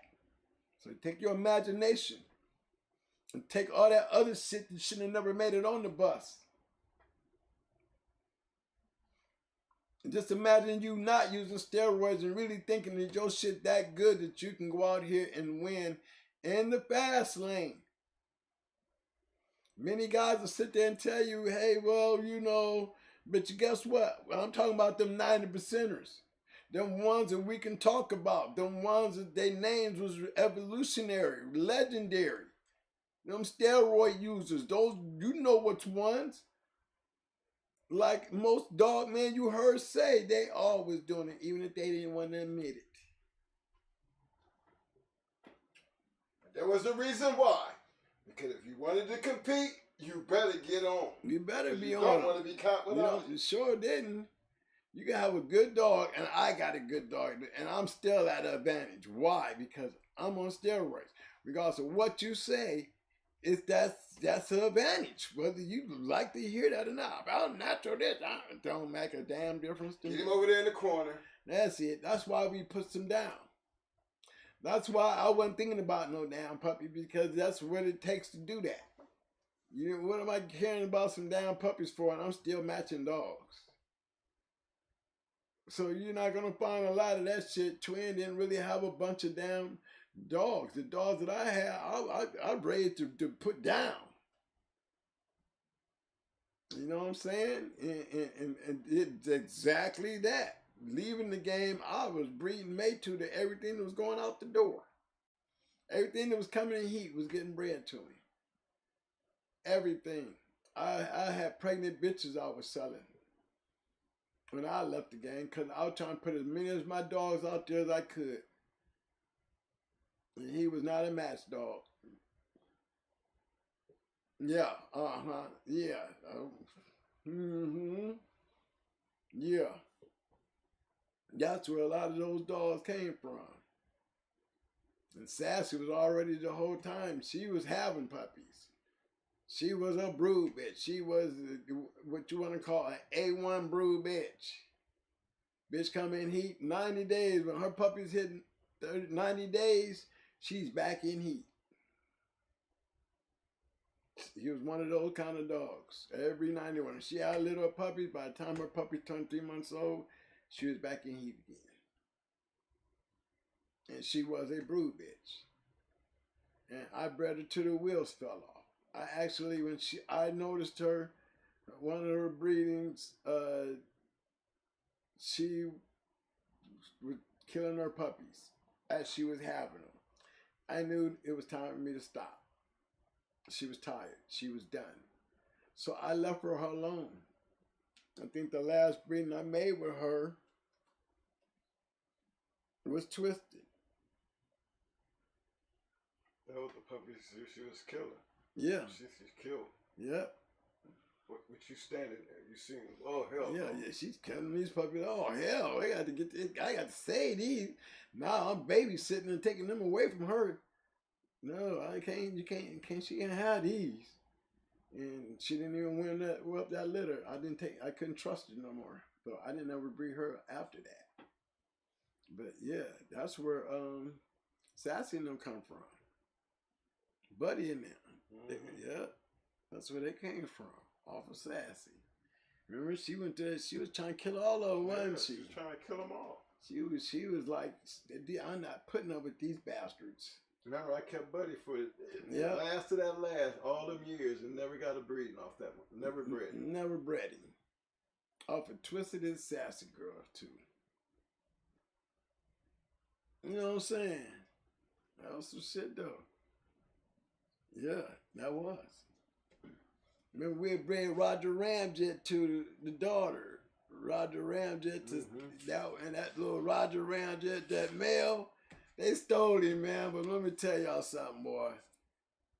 That litter that they took from me, it was just a replica of the first thing that I bred the first time.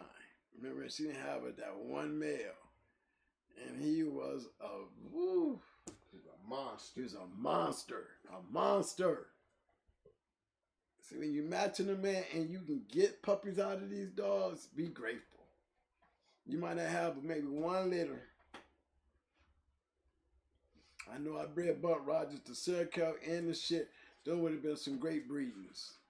But like you said, shoot, I bred Brat back to Mayday. Yeah, I bred her to Buck Rogers before. Didn't have no puppies. I was surprised when I bred Maytu to her and she had a whole bunch of puppies. She had more puppies on her son than she had bred to Mayday. She had 6 with Mayday and had 8 with Maytu. There's a couple of them. But again, I was getting out of the dogs anyway, and Jamie bought all them. He bought everything. So, but yeah, man, this was, yeah, the steroids and the breeding is definitely, you know, so many people have bad things about it, but remember, y'all back here in this world here, and just imagine, ain't nothing on them footprints got breeder under it. You know, there's not a whole nother set of footprints for y'all to get off the bus and go over there where the breeders hang out. You know, there's only a set of footprints there for dog fighters. And in y'all imagination, this is where we at. We ain't breeding shit right now. You know, our objective when we get on the bus, we're into this dog fighting thing, you know. So take your imagination and just think about it. If you're not into breeding, why wouldn't you be using roids if that's what you're doing is matching your dogs? The only ones that don't like using roids is the guys that don't know how. They don't want to take that chance. You know, I've never heard a breeder sit there and say that he wanted to match dogs too. Never. You know, I've seen dog fighters who say they want to be breeders so they can match more dogs and don't want to always have to go out looking for dogs. You know what I'm saying? Me, I had a good brood bitch that I could go around and just keep breeding to great dogs. Sassy was a busy bitch. Now, I was able to do that with her and knowing that she could produce. Remember, every dog that came out of Going Hard's yard, when it came to those Mayday dogs, either got the Brat or Little Mayday. That's the Going Hard line. Brat or Little Mayday. They're going to have either one of them in their pedigree, because that's all it is to a Going Hard dog. Them dogs. Every one of them. Also, all that shit y'all see out there, you're going to always see those 2 dogs. One or the other, and maybe you might even catch both of them in there on one pedigree. So it wasn't a big difficult thing. That just show you what kind of fucking dogs I was fucking with. That's all. And all that, just 2 dogs. Yeah, it didn't take a whole bunch of array of shit. Just those 2 dogs. And the fact that these weren't under a breeder's concept. So y'all just be sitting there admiring y'all papers to death. I never could do that. You know, I have to look at those papers and I see this motherfucker winning 3. And when I see that motherfucker winning 3, you know, for some odd reason, just the pedigree itself, it just you know, just breaks up in a bunch of pieces. Because the papers don't mean nothing because there's no guarantees. None. So it just destroys all thoughts of the papers. Papers don't mean shit to me if this dog can't win. And I don't even think about breeding, down alone the papers. What the hell? I'll take a chance of messing up my dog to win than to be sitting back worrying about trying to match my dog and win in this fast lane of dogs that where I want to play because of some future breeds. Damn, there ain't no chances this dog gonna be no great dog. You got to show me. You know, when you win them 3 or you win them 4, then you know, questions answered. Now I gotta go deal with trying to have some puppies. You know, hopefully it worked. You know, I think that I would love to be able to go back and learn how to give my dogs the medicine and the things you do when you come off the steroids. You know, what can I give my dogs to help me coming off steroids? See, that's my question. See, I would take that question to the forefront because through all the years, you know, like Stone City and Big Mike, all them use steroids, and you know, look at all them males, ROM males they got. Shit. So you know, that was one thing they sure as hell wasn't telling me. You know what I mean? Twin, you need to do this or you need to do that. You know, that's why your bitches ain't having puppies, and this is why your dogs ain't having. Because they knew we wasn't breeding. Because they knew being right, hard-headed, right. And you wasn't trying to hear that shit. Right, I really wasn't. They were trying to tell you, but you didn't want to hear that shit. No, I didn't. Yeah, that's true. Yeah, that's true. But I would like to hear them now because, you know, that's a piece of information I can't give y'all. I can't give it to y'all to even help you out on that, you know, but I would like to learn and know now so I could just know what I could have done or what I should have done. You know, I would like to know now, you know, so I could be able to tell you guys, hey, you know, while we back here, you know, that's an empty place in this book that we need to fill in.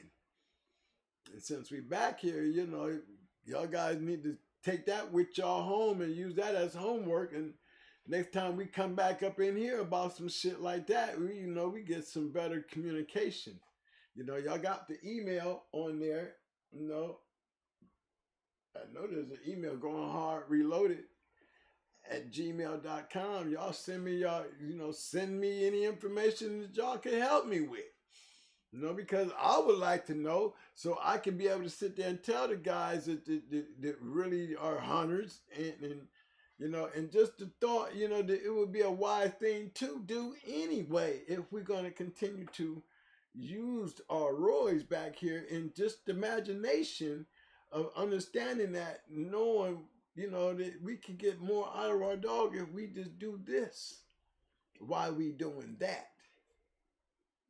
Maybe we can come out of that with progress to be able to still have a good breeding program with a good dog that we went out there and did what we wanted to do with more than what they wanted us to do with. You know, they want to take the dog and everybody want to breed to him and want to have puppies. Especially if he win and become a champion, especially if he go out there and win a grand champion. That's even a lot to be said. But prior to that, all they can do is jump on the bandwagon and go with the ride, like they did with me. No, I wasn't running around. Remember, I didn't run around with McNasty and them getting puppies. They was matching dogs. I didn't run around with the Abrahams getting puppies. They was matching dogs. I didn't hang around with BLB and Eminem and none of them. They was matching dogs. You didn't hear too much about no damn puppies, not even from Stone City, because most of them was being done over in Puerto Rico, and, you know, a lot of the other shit was being done in-house. Same with Big Mike and them. Them boys was like, you know, deep south, they had pups, but they was matching dogs and they didn't use roids. You know? They had good dogs either way, you know, and not taking nothing away from them. Because they could definitely win without them. They could definitely win without them. But guess what, guys? I never, you know, to each their own, right? I started out using them. I never could get out of using them. Okay. Okay, and you know, I feel like I'm missing something. I'm missing something. You know, because of what we were able to get out of it. Once you see what you're getting out of it, it's a big difference.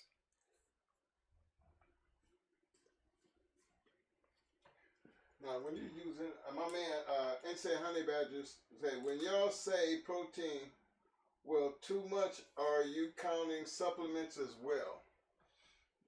Yeah, you can count supplements. Yeah, supplements goes hand in hand with protein, but yeah, more protein. It's not like you're gonna overload with protein because protein comes in many forms. It could be in, like I said, milk, fish product.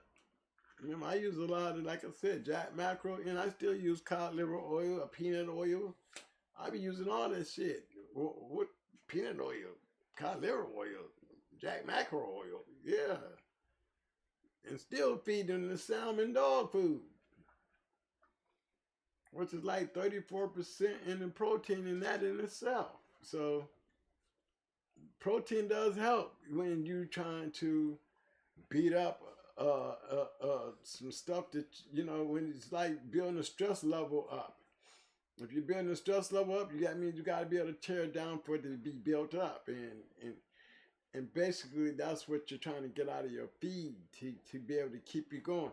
If it's not right in your feed, then you're not going to see it in your work. That it's going to catch up. You're going to see a problem if you're not keeping up. Your dog is going to fall off. He's going to get sick, and he's going to get real sluggish, and he's going to really fall off. You'll know, because you'll find him working too hard on things that he used to work real easy on. Body can't hold up if it's not being taken care of and maintained. And then that's when you start looking for things that's wrong, like worms and things like that. It shouldn't take you 2 or 3 days to figure that out. It should take you 1 day. If your dog don't look like he's looked yesterday, he might be a little tired, and then you need to go check your hand, because with the treatment and the foods and things and the rest that you have in those hours of rest that he gets, there shouldn't be no reason for all that. And if it is, you need to fix that, because there shouldn't be no reason for all that, period. Okay?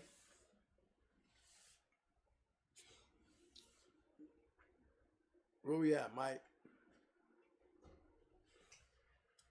Oh, I'm just reading down through the comments. Mm-hmm.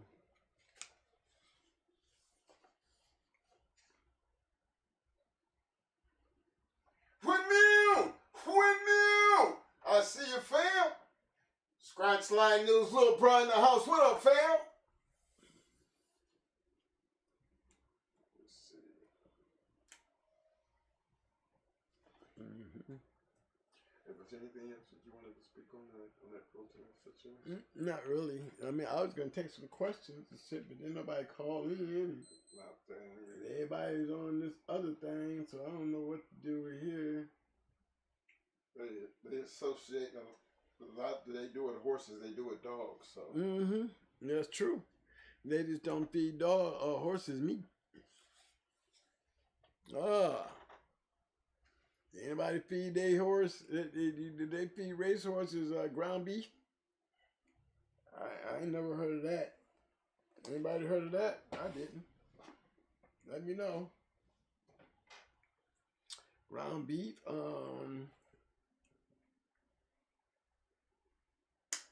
What's another thing we don't give horses?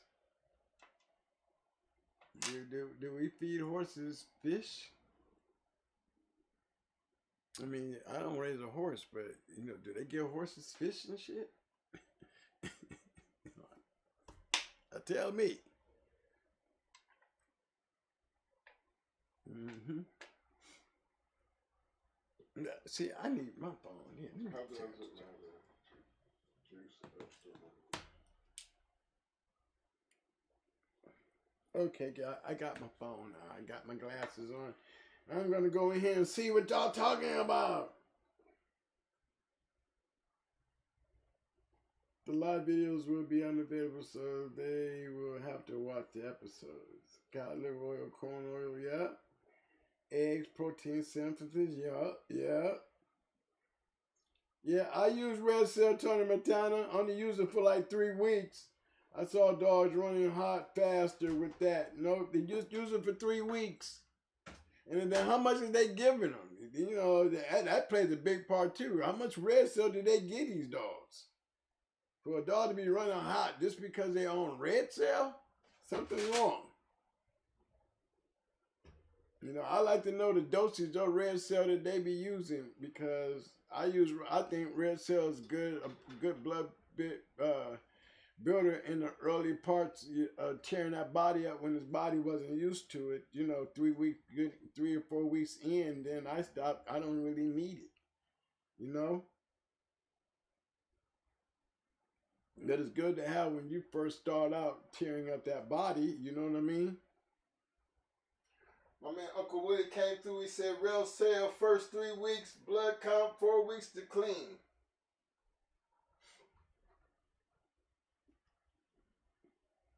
See? Uncle Willie, I see you, fam. There you go, Uncle Willie. Yep. See, red cell, first 3 week count, blood count, 4 week clean. Okay. And he's right. I use it for 3 weeks, and then that's it.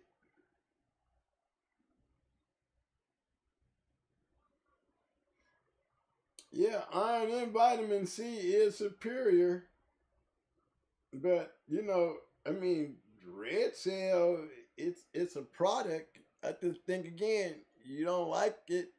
Most times when you don't like something, it's because you don't know how to use it. You know, I've always used red cell, and it has never gave me an ill effect, but I don't give it very little. I don't even think I give over a capful of this shit. I might be using this shit wrong or something, because I don't give my dogs no more than a capful. Basically 2 cc's. That's it. Shout out to my man, Mr. Larry Willis, coming in with a 5-piece, jumping on that Michael Schrader 614 treat train tonight. Appreciate the love, family. Said shout out to the best dog show on earth. Thank you. Thank you, sir. Ball Deep say, damn, what is it? He got the steroids. Oh, I wonder. Right, Viking, I don't know. I don't know about this. See, you asking the questions I'm asking, Viking. Do they feed horses ground beef? Beef liver? Chicken? Do a horse eat rice? You know what I'm saying? I mean, those are good damn questions. I'd like to know a couple of them.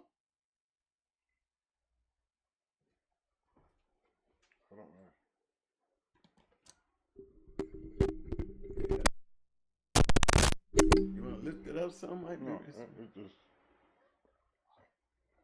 mic check. Okay, I'm back. Yep, see, Uncle Willie, you see, you on the same track as me, Uncle Willie. He said, tell him just a capful. That's all I've ever used too, Willie. See, man, you on the same thing, Willie. You know something. Man, you know something, Willie. We need to, you right. Go ahead, Willie. I concur. I'm with you on that. You right. He said everything right. 3 weeks, and he used a capful. Willie, we ain't having no trouble like them. Maybe they need to do it our way. He's dead right. He's definitely right.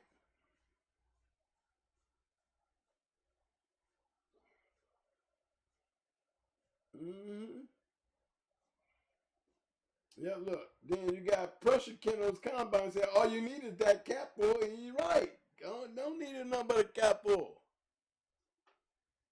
Especially when you put it on red cell to run a dog hot. What is y'all doing? Feeding him a half a gallon? Uh-oh, what's wrong, Mike? Yeah. There's still one line? Yeah. Find out what's going on. Yeah, it's still, it's looking good. Did you hear static or something? Yeah.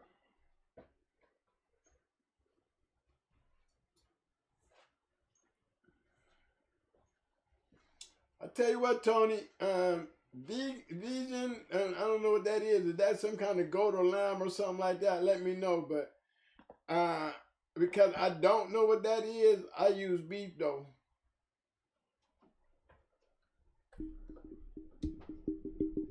So a 20-pound dog gets exactly the same as a 50-pound dog, right? I mean, are you talking about as far as what, Balls Deep? As far as the feed, or you talking about as far as red cell?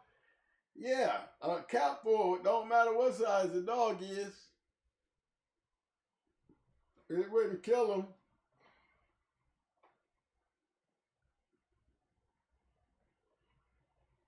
Big shout out to my man Cold House in the house. What up, fam? I see you, man. You liked it that one, huh? Twin said a half a gallon? Goddamn. Ben said he get 58% red blood count. No red cells needed. Well, Ben, what did you get 58% blood count for? You know you back here in my time. What is you doing? Huh? What you matching? What you need 58% blood count for?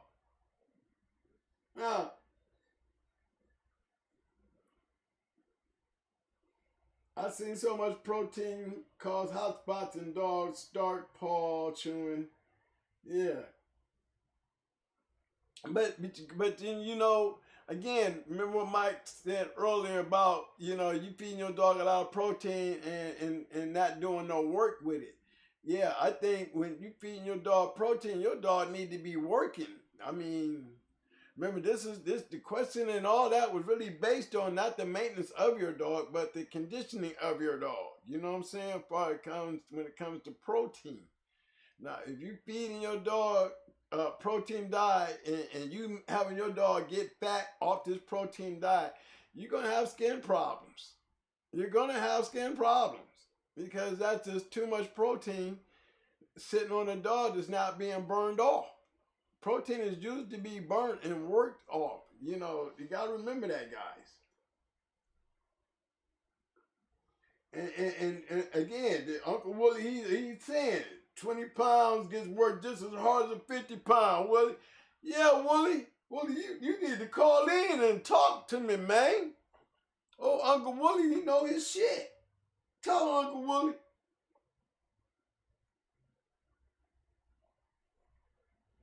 He say, Honey Badger say some of this shit is just overkills and remedies. More so, it's how you choose to do it rather than doing everything. Well, one thing for sure, Honey Badger, if they literally doing it instead of talking about it, a lot of these things would not be being said. But a lot of the shit that you may be hearing might be really based on people just slinging out there what they didn't heard. You know, you don't know who in this room is really using this shit like that. You be on the bus right now. So we're going to take for granted that everybody's matching dogs right now, and they seem like they know what they're talking about. You know, and then for those who really do play and match their dogs, you know what I'm saying? Maybe you just got a little bit more insight and knowledge and can kind of pick out those ones that's just talking.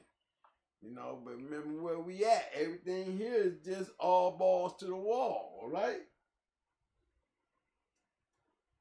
Because the only way they're going to learn is we got to teach them the right way. So we might as well put them in that predicament so they can carry it on and pass it on. And this is when you start tearing down misinformation with good information. So keep putting it out there, Uncle Willie.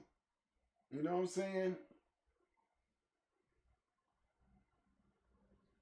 Yeah, but even when you're looking at their gums, Uncle Willie, here's the thing that you got to remember though. Uncle Willie, check this out. What happens when you start drying your animal out? What's the purpose of drying your animal out? Do anybody know? You know, the chat, I mean, there's a reason why I'm asking that question. Because I heard somebody say, just look at their gums. Okay, you can look at their gums, but what's the purpose of drying out your match dog? I need help. So I'm going to give you about a few seconds in that process. And when you're drying out, you know, the expectations of what you see during that process of drying out. First, what is the reason for drying out? And as you dry out, what is one of the things that you notice while you're drying out that you have to be careful of? Well, the question's been already put to him. Mm-hmm. I just heard it. So.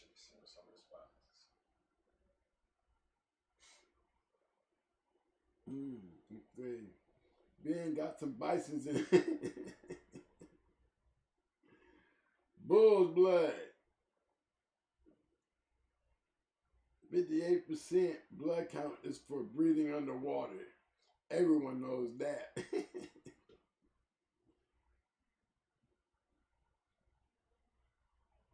Yeah, Uncle Willie, yeah.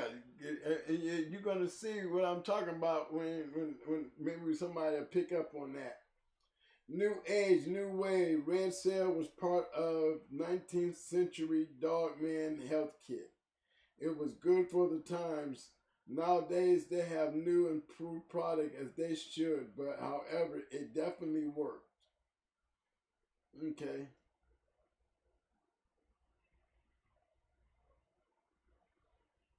Okay, a lot of them. And it will burn your kidneys up.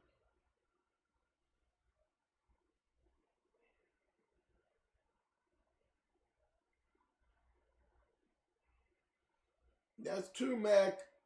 That's true, too. Mad Circle Combine said it was in keep. I used to use high protein because I believe that the excess protein would be extracted through the kidneys and pissed out. Yeah. Uncle Willie representing Carolina, South Carolina. Yes, he is. Twin, what kind of supplements did you use? All of them, man. I use just as many damn supplements, y'all. I ain't gonna bullshit you. I use just as many supplements like creatine, glycemine, carbo fuel, muscle milk. Which one did I forget? B15 powder, you know, bone meal as far as my calcium, you know, a lot of dust. A lot of dust, fellas. Oh yeah, and then I still had all my natural shit too. You know, I used to take my mixed vegetables, my red potatoes and shit. Yeah, my jack mackerel. I use spinach. You know, cottage cheese and shit, an egg.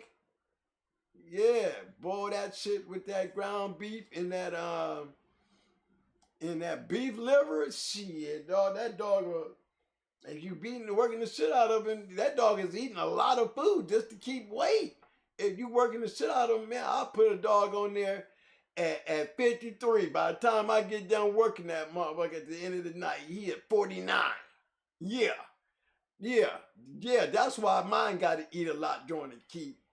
Yeah, because when they come off that mud, they might go on there at 50, 52, 53. But damn, by the end of that day, that mud down there 48, 49. So it takes a lot of feed. You know, I can feed them good, you know, to put that weight back on them. Because I done worked the shit out of them. Yes. Put him on the scale, you losing 3 and 4 down pounds. I don't lose 2. I lose like damn near 3, 4 pounds when I get done working. So my dogs eat big pans of food. You know what I'm saying? Even my little dogs eat a lot of food when I'm in keep because I am burning shit up. I want to give a big shout out to my man, Mr. Tony Montana, coming back through with a 10-piece, jumping on that Michael Schrader 614 tree train. Appreciate the love, fam. He said, twin, I suggest you do the following to get the best buck for your effort. After every live, make a video private. Then break the video into 3 or 4 videos. You post each part daily. One love. Well, Tony, I appreciate what you're doing, man, because you know we new to this thing right here, and it's a great suggestion. I will post up my phone number, or if you could give me some information in the email where we can talk. I would love any insight that you could have to make this show better. Because what you're saying now sounds like a good idea, because you notice we don't have no shorts. We just doing videos, fam. So anything that you have to make this a little better, I would appreciate. So appreciate the donation, but I really appreciate you willing to offer the knowledge, sir. So if you could just give me your information on the back street through an email, I would appreciate it, sir. Yeah, definitely, Tony. Yeah, man, we need you. That's them the kind of ideas you might need to hear. Hey, my man, Uncle Willie said, yeah, I love that dust too. Wow. Yeah. Yep, Arrowhead. Yep, vitamin K. Yeah, I use the vitamin K. Yes, sir. If it ain't broke, don't fix it. That's for damn sure. Don't forget that honey. Any of y'all use that honey? I like that pure honey. And every once in a while, I take that, you know, that little detox drink that's got that honey and detox in it. Yeah, I use that once a week too. Yeah, that vinegar, you know, that vinegar with that honey in it. Yeah, the apple vinegar mixed with honey. Yeah, that detox. Yeah, I use that shit too, y'all. Keep them kidneys flushed. Yeah, Mad Circle Comment said, I agree with Uncle Wooly. If it ain't broke, don't fix it. Everybody keeps talking about for the blood clot, and that's what vitamin K and folic acid is for. And he's right. But when you dry a dog out, it really does save their life. Because when they're too wet, when you're drying them out, you're shrinking the blood vessels. The enrichment of the blood is still there. You're just shrinking the blood vessels so you don't have bleeders. See, that's the whole purpose of drying out, is to stay away from bleeders. You get hit in the leg and you don't, how many minutes you gonna sit there and continue to bleed? You know, that's why we dry our dogs out, because it cuts down on the flow of blood. So where you used to really probably had in my final days, see, when it gets down to my final days, I get a little pale. Maybe 24 to 48 hours out, I might get a little pale, but I can still press my finger and still get my blood flow. See, I gotta get my 1, 2, 3 count, and I still gotta be able to push my finger in there and get that blood flow. Might not come back as quick, but that's what I'm looking for. I don't want to see it come back quick, because if it come back quick, that means it's gonna come just that fast through a cut. Yeah. Yeah, y'all better save that part of the video. But that's the reason why I dry out. You know, and sometimes, you know, you get hit in the right place. But it really does help when you get a good bleeder and, you know, 2-3 minutes in, it stops. I mean, you know, because when you dry out, you're not affecting the blood. You're restricting the blood flow because you're drying up your vessels, your veins, so you don't bleed so bad. And yeah, vitamin K does help, but drying out helps a whole lot better when you got those shrinking vessels and they get a little squirt going on and they just dry up quicker because they're already shrunk and they're not as wet.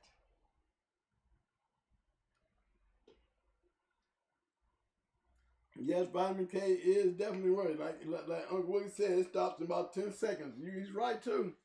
Better breathe a lot. Hey, can somebody give the twins email or where I can find it? Hey, Tony Montana. Hold on, baby. Yeah.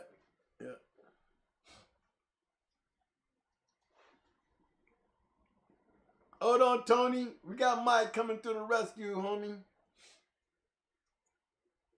Okay, sir, you said 53 and after each workout 47 to 49, or what was that? Was after the keep?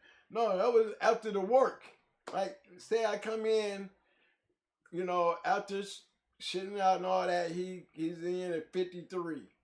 By the time we get off of that night work, you know, right after he get done working, okay, say he's 53. When I go and hang him right after I take him off, he's about 49. Yeah, he'll lose maybe 3 to 4 pounds by the time I'm done. That's how much weight he loses. So that's why in the beginning of my keeps, my dogs eat a lot because they're losing a lot of weight during these workouts. You know, I'm averaging to lose 3 pounds every day during my workouts.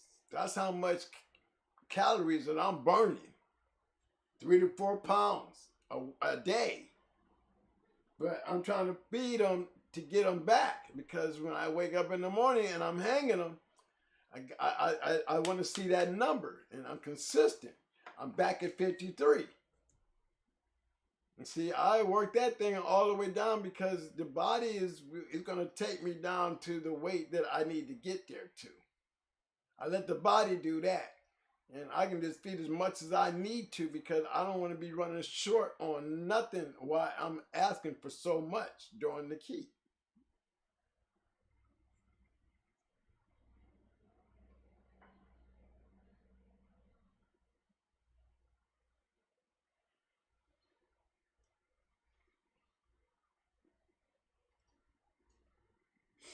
Mac, I don't know how much you give yours, but I use the apple cider vinegar, but I use it once a week.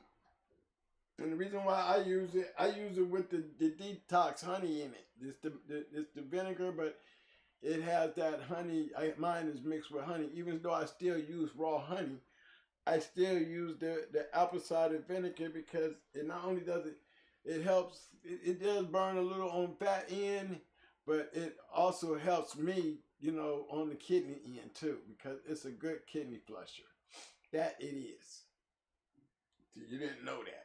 You know, vinegar, apple cider vinegar is a kidney cleanser.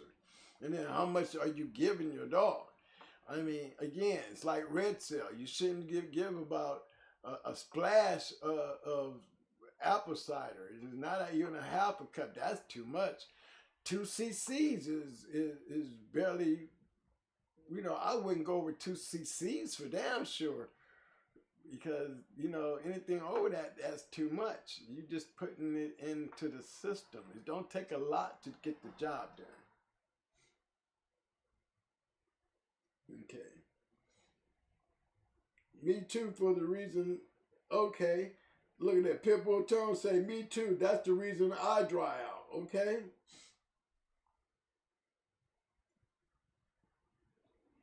Yeah, I would think so, fellas. I'm reading here what y'all saying, yeah. That's what spinach is for, vitamin K. You're right. That's why I use spinach. You're right there, buddy. I still use the vitamin K tablets, you know. Who said that? Viking Family LG. He said that's what spinach is for, vitamin K, and I told him, yeah, he's right. Yeah, you know, that's a good one. Mad Circles Combine. The metabolism speeds up. That's true too. Back in the day, the Gator Boys say, way up in the AM, way up in the PM. Don't have issues, just saying. But back in the day, the Gator Boys was, look, whatever they was doing, they was winning. They one of them 90%ers too, y'all. I can tell you that about the Gator Boys, y'all. They was a 90% kennel. They won 90% of their matches. And they had some great dogs too. And they had some great matches. You know, them boys came a long way. Them boys was contenders. Shout out to Jose. Hope he's doing okay. Tony Matano said, I drink that ACV every day. I drink a lot of beer, so I need it. You funny. That was a good one. But see, he knows that apple cider vinegar, and he's right. It does help your kidneys. Thank you. Who was that? Tony? Yeah, thanks, man. I have even from my heart, I take it because I'm borderline diabetic, and they it just it's just good to keep my eczema, my skin condition under control, and you know, my heart situation keeps me flushed. See, and here's another good point. Like Mad Circle Combine says, only if you knew what that apple cider vinegar is really doing. You know, hey, well, I mean, if there's more information, baby boy, you know, share it with them so they get an idea, because, you know, I know it helps flush our kidneys, and depends on how much. It don't take a lot. I don't use a lot of it. You know, I don't use a lot of it. I use it like I said, I use it once a week, and I usually use it in the middle of the week because, you know, I use a lot of powder. Okay, I use a lot of those powders, so I want to, you know, right there in that midweek, I want to get me a nice flush off. So I add a little bit of that cider vinegar and honey into that drink. You know, I electrolyte my dogs up too. You know, I just don't give regular water either. I give electrolytes every time. He very seldom is he drinking regular water. You know what I mean? Because I'm constantly filling him with those electrolytes and, you know, all the other shit that you put in those drinks. I don't put all those powders in that shit. I put mine in my food. You know? But those workout drinks before we get to work, yeah, I take a little bit of water and I mix it with my other shit. And that's what he slurp on before he get to work. Give me something to work off. And then, you know, I don't even, when I break him off, I don't just immediately give him that same drink. I take him and go cool him off. Then I bring him back and give him that after work drink, you know?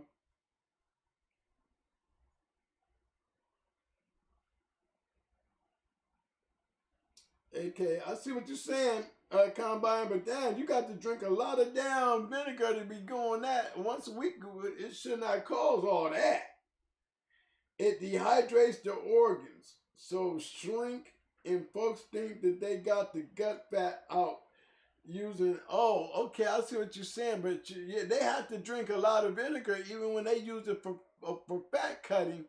It's not used for fat cutting in our line. We're really trying to cleanse on the kidneys, and it really doesn't take that much to do a flush. But you know, when people are using it to cut fat, they're using it in a total different manner, looking for something totally different than what we're using it for. But you are correct.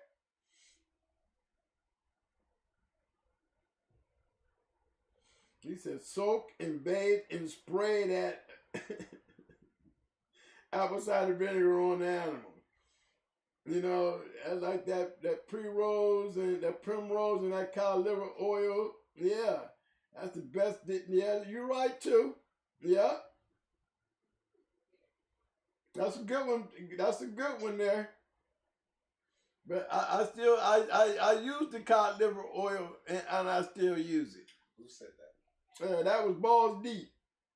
Balls Deep said primrose oil and cod liver oil, best kidney detoxers out there, plus all good aminos with it. This is a good show to hear how a lot of people roll the dice with all the availability to lab testing.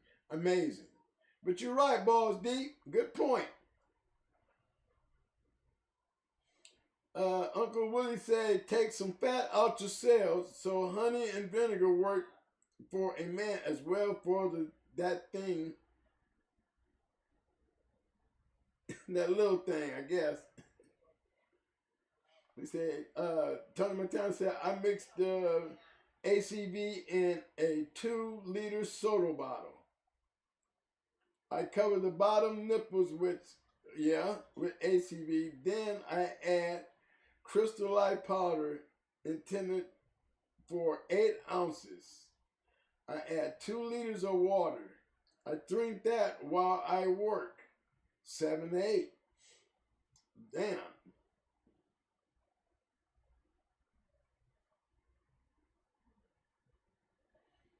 And here's my boy from Hasma say, For y'all information, my bull folks, Hebrews drink apple cider and water as an AK diet drink. I've been on it since the 90s, but however, I got acid reflux.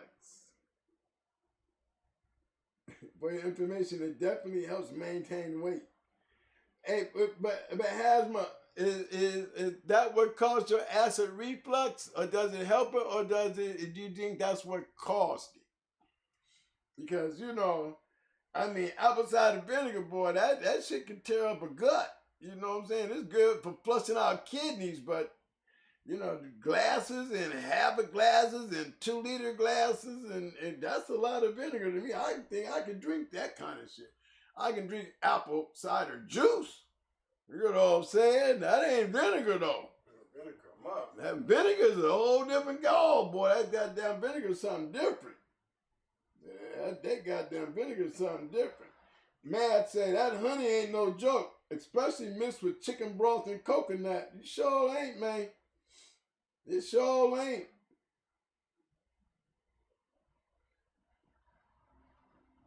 Hey, Ben Biden's like, I ain't drinking no apple cider vinegar because I don't want a shrinking dick. Hey, now I don't know nothing about the shrinking of the dick, y'all. Now, let's see what we got here. We got Pitbull Tone say, if you mix it 50-50 and spread on your dog's coat, you'll have no coat problems or skin problems at all, and that is true. You know, I used to use apple cider vinegar as a training deterrent. You know, if you spray it on a leg that a dog is chewing on a certain area or licking on a certain, like, you know, they get that lictosis. I used to mix up me some straight apple cider vinegar in a spray bottle and spray it on their wound. And mix it, sometimes I would even mix it with the bag balm on that lictosis area that they got that habit of licking, and they will stop fucking with that shit. They do not like that straight apple cider vinegar. You can use that as a spray deterrent. Shit, you could damn near housebreak a dog with that shit alone. That and hot sauce. Shit. He's right. He's right. That apple cider vinegar, it needs to be mixed. I mean, that's for real. Who said that? That was Tony Montana.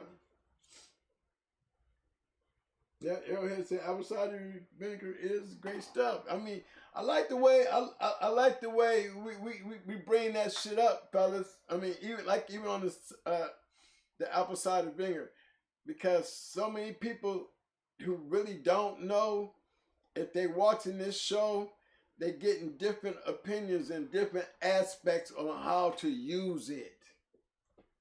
You know, a lot of it being used, a lot of it's making sense, y'all. And it's making good sense, y'all. Making some great points.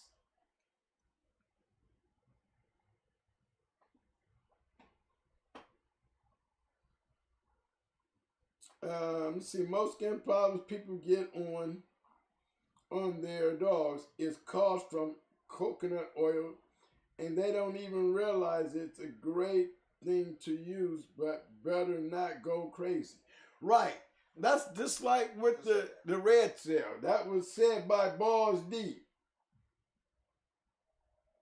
Balls Deep said that, and he's right, because you, like with the red cell, I mean, I never had any problems with red cell, but I use it exactly the way Uncle Willie used it, you know, for 3 weeks, you know, and then you just lay off of it and let the rest work on his own.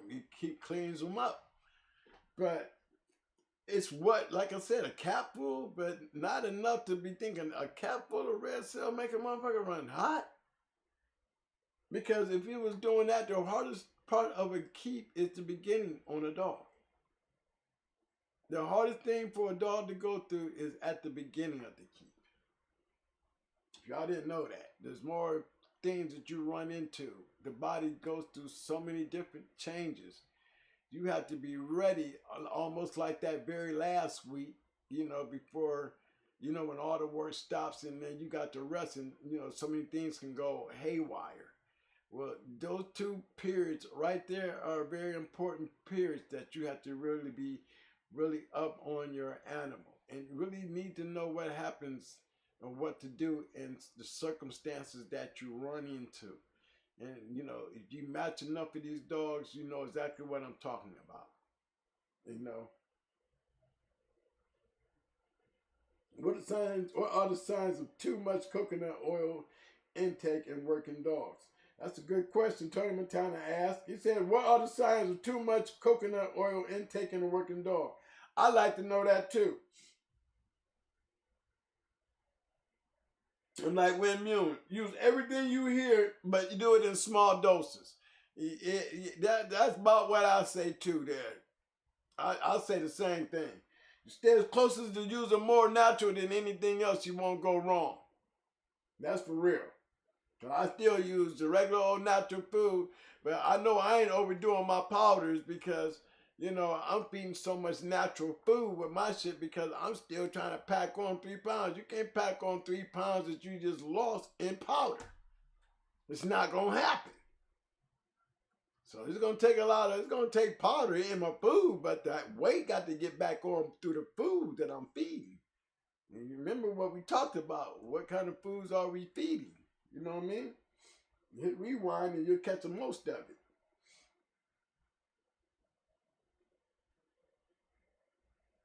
Yeah, and then and you're right. And now Mad Circle Combine said that mix was for them boys that go Dex crazy. Well, first thing, Mad Circle Combine, they using the Dex wrong. Because you shouldn't, they go, and you right, they do. If you can't get that 1, 2, 3 pop, you got a problem because guess what? If you gave them too much, you're going to have 1, 2, 3, 4 pop. You know what I'm saying? It's going to be two, and it's going to continue on. The dog then started losing weight. You know what I mean? They get you when you give up too much Dex, you start losing. Dogs start dropping off like, what the hell going on? I mean, they start losing 1.5 pounds out of nowhere in minutes and hours. They just start losing because you didn't overdose them on the Dex. And now you trying to wetting them back up by giving them fluids, and you trying to bring their weight back up by giving them fluids, chicken broth and whatever it take. But because you was not on top of it, do you know how to use Dex? If you don't, then you just got your first experience in learning that way is not the right way. So you don't go back that way. If experience showed you the way you did it then, it's not the way you will do it again. So this is where you can come and talk to somebody and have the experience to know that you're giving me the right information compared to you giving me some information that you heard but doesn't have the experience yourself of knowing if it really works or not. That's why, you don't listen to somebody who doesn't have the experience. You might have the words, but if you don't have the experience, he cannot help you. Because he don't know the ill effects unless somebody then told him. He doesn't know that experience itself to even want to tell you anything that can help you. He can tell you what he heard, but he ain't gonna never tell you what he know if he didn't have the experience, because that's the only way you gonna know. Everything else you didn't heard. And you gotta watch that just by watching this chat. But listen to what's going on in the chat. You see a lot of that. You see those very things. You can almost tell who knows what they're talking about and who don't. Not knocking them, but it's usually based on misinformation that they was given. They're not knowing no better, but guess what? At the same time, they also probably don't have the experience to know the ill effects, to know that I shouldn't have said that, because if I would have been doing it and had the experience, I would have knew that would have had me fucked up. Twin wouldn't have had to tell me that would have me fucked up. Because experience-wise, you would have knew, because that's the end results. So that's when you kind of know where everybody's at. But I like the conversation because it's all making sense. I want to give a big shout out to my man, Mr. Ernest Frederick in the Shark Tank tonight. What up, fam?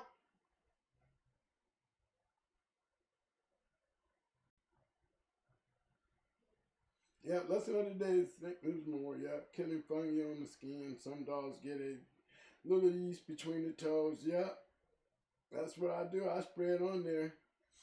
You know how much. Who said it? Pit bull tongue. It kills fungi on the skin. Some dogs get a little yeast between the toes. And that is true.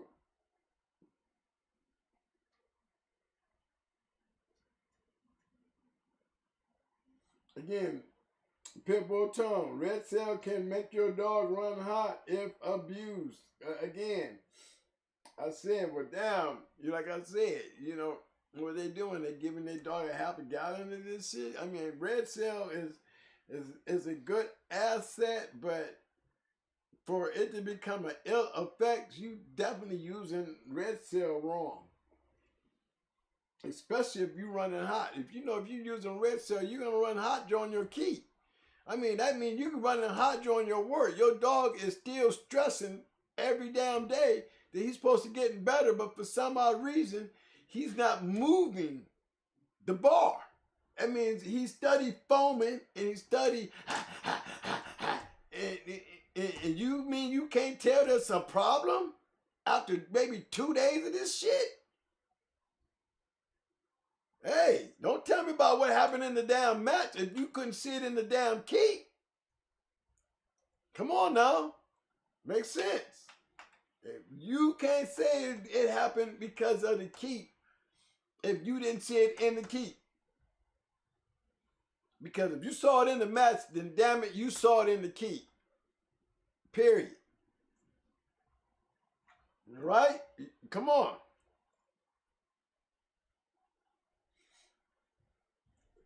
Okay. Ball Deep said you can always pull blood after you get a blood count in, depending on how the dog looks a day or two from the hunt. You can always add back that good blood and watch what that dose do to them. Well, I'd like to know what you mean, a little more about that. Mayhem still on that half a gallon. My man Frederick said. Okay. Frederick said. What did he say?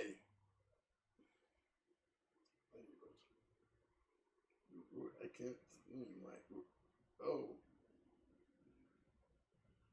No, that's Frederick. Oh, Ernest Frederick. There you go, twin. You can see in the key. Yep, you can see it in the key. That's right. You know it's right, Frederick. They wouldn't wait till match day to see everything go all ass backwards, knowing damn well they saw that shit during the key. Do you know? And didn't make no type of adjustment. Overlooked it. Probably even cheated and cut back. Instead of addressing it, they probably tried to address it by cutting back. And not trying to finalize why they're not getting advancement. Why they didn't get improvement. Me, I would have been checking for worms. I'd have been checking gums. I'm revamping everything I'm doing. If I see this same shit 2 days in a row, better not come in there looking sluggish. Oh, I'm ready to quit shit. I'm not doing nothing until I figure out something's wrong. And you're right, Frederick. It's too late by the time match time comes. It's way too late because what they saw in the keep, they're going to see in the match. They're going to look like their dog was not conditioned very well. Exactly. And then they're going to blame it on the red cell. Did you get your dog red cell? Man, I told you don't get that dog no damn red. I told you what they should do. Man, no, there was something else wrong, bro. There was some shit going on long before tonight. You know what I'm saying?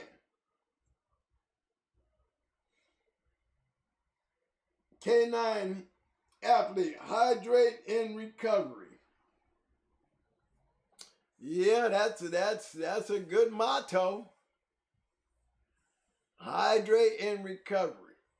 I think after a good workout, they need to rehydrate and recover. But during that workout, they have to learn how to survive what little hydrate in recovery. If they know how to survive through it, then that gives me more to build on. Because that's what you're trying to do. You're trying to bring them to the brink to make the body rebuild itself, to prepare for the next time that shit happens. If you putting it in them and you preparing them by you making sure it's there, then you just made a stress level a little harder to come by and a little easier to get over and recover. But you got to get them there. You got to take them there to fix it. And you got to be smart enough to know if it's working.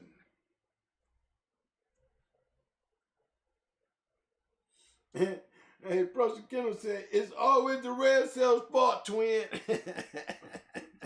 You know what I'm saying, baby boy? Ain't it though? Ain't it though? It's always the red cell's fault. Well, I think it was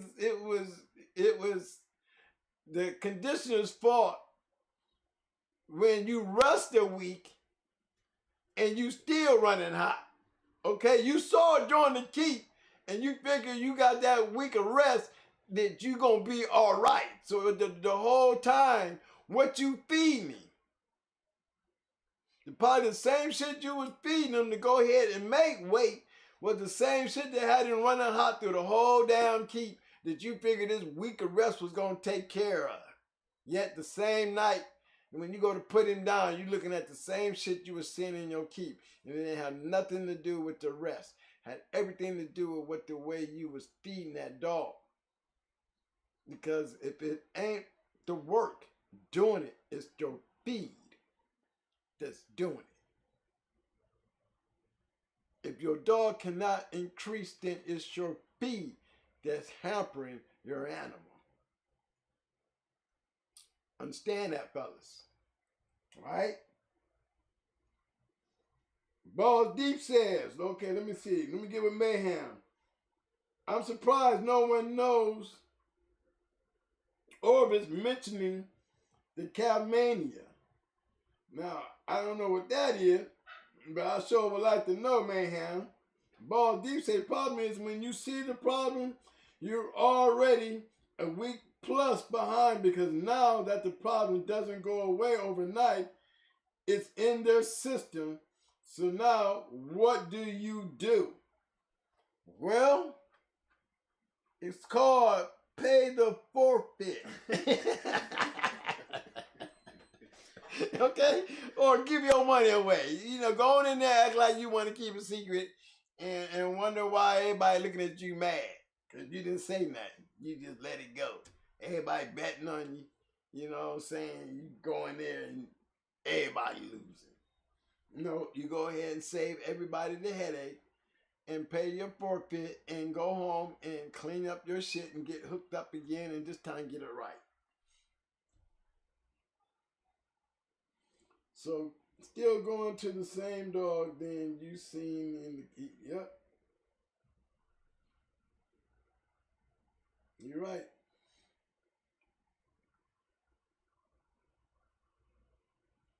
Computer wall is better than red cell, but then again, I see computer wall, you know, old Sonny Main Street, you know, he was a firm believer in that shit. And he was a firm believer in that shit. Old Sonny boy, he was a character, but he believed in that computer wall. But again, I didn't see nothing wrong with red cell. I just think you guys have been misinformed and you've been using it wrong.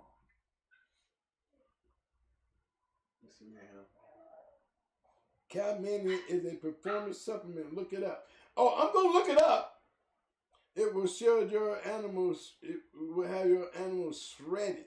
Oh, I'm gonna look it up, baby. You know I'm gonna look it up, man. I just needed to know which way you was going with that. So now I know I can, it's the actual name. And it's a supplement. So now when I go, I'm expecting to sign a name and a supplement. And then we'll get back with you on that, okay? Because I'm very interested. I might even bring it up in the next show and be like, yeah, let's go talk about that shit to have your shit shredded, because this is the new shit. Yeah, I like to know about that new shit. It's interesting.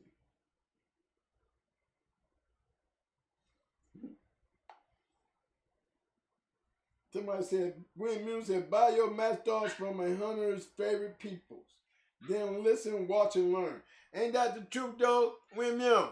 Ain't that the truth? Why they out here buying these dogs from whosoever is the best person to go sneaking around and following behind is that hunter. Because he ain't breeding shit. He's able to match some damn dogs. You need to find out where he's running to and who shit he getting it from. Then you go in there and get you one. But you is so right. You was so right, because breeders want to find them a hunter that really wants to win. You know, and I think a lot of the guys that I hung out with, being that I was not around a bunch of damn breeders, and I really wasn't. When I got around the breeders, I'm breeding to Beetlejuice. I'm breeding to Big Mike and all these other champions. I'm breeding to Nico Jr. I'm breeding to all these dogs. When I became a breeder, look at the dogs I'm breeding to. Remember, there wasn't none of them up north guys. None of them, because up north, I wasn't breeding dogs. When did you go out to Wild Side? What side? WCC? Hmm? You know where you got the Rascal pictures from? No, that was TKO. Okay.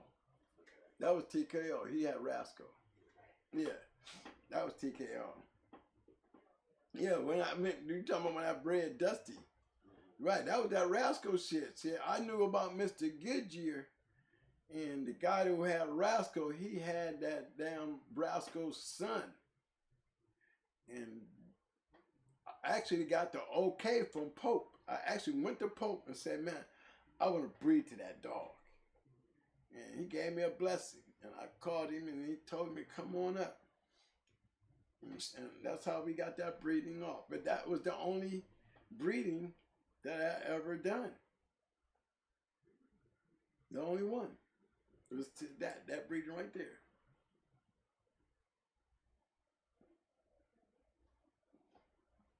And that was why I was in Ohio.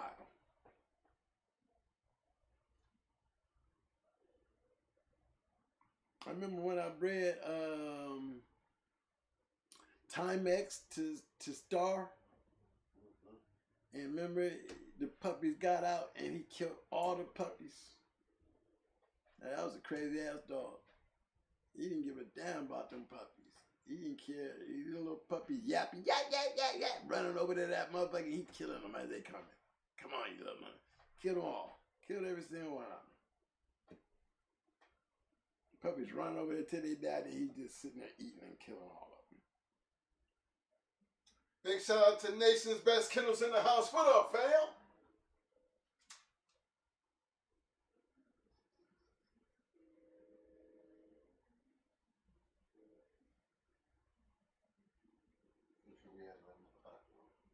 Good, and I really do have to go today. You might not have a show for him. I won't be here unless you're going to be trying to get me plugged in. I'm already be where I'm at, so we just play it by ear, but you can definitely start letting them know. Okay.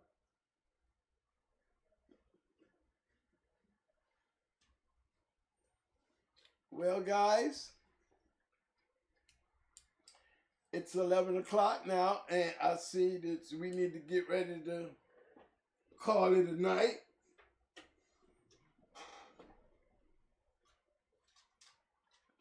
All right, fellas. You know what? Let's get our regular routine in. I need to show some love. First of all, I want to give a special shout out to everybody who jumped on that Michael Strader 614 tree train tonight. Appreciate that. Much love. Again, it's never about how much you give. It's the fact that you do give. A big shout out to my man, Mr. Tony Montana. What's up, baby? Got that email, man. Drop them lines, baby boy. I look forward to hearing from you, Tony. Drop that email. I'm going to get back with you, man. It sounds interesting. You know, I'm not too old to learn nothing. This is something new to me. I'd be glad to try it out. Fellas, at this point in time, I need everybody to finish up tonight with the thumbs up, thumbs up, thumbs up, thumbs up. Muscles, Muscles, muscles. Now give your damn self some roses. Don't make Roses. Don't let me, Jimmy. You need them damn roses. Say it to me, baby.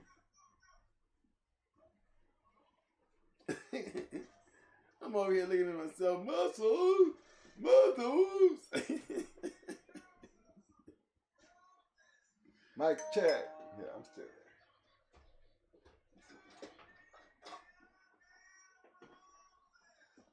there. Yeah. That's how y'all do it, fellas. I see that shit. Man, come on, man. Don't hold out on me, y'all. That's right there, y'all go. Yeah, I'm looking over here at the screen. Yeah, I'm begging.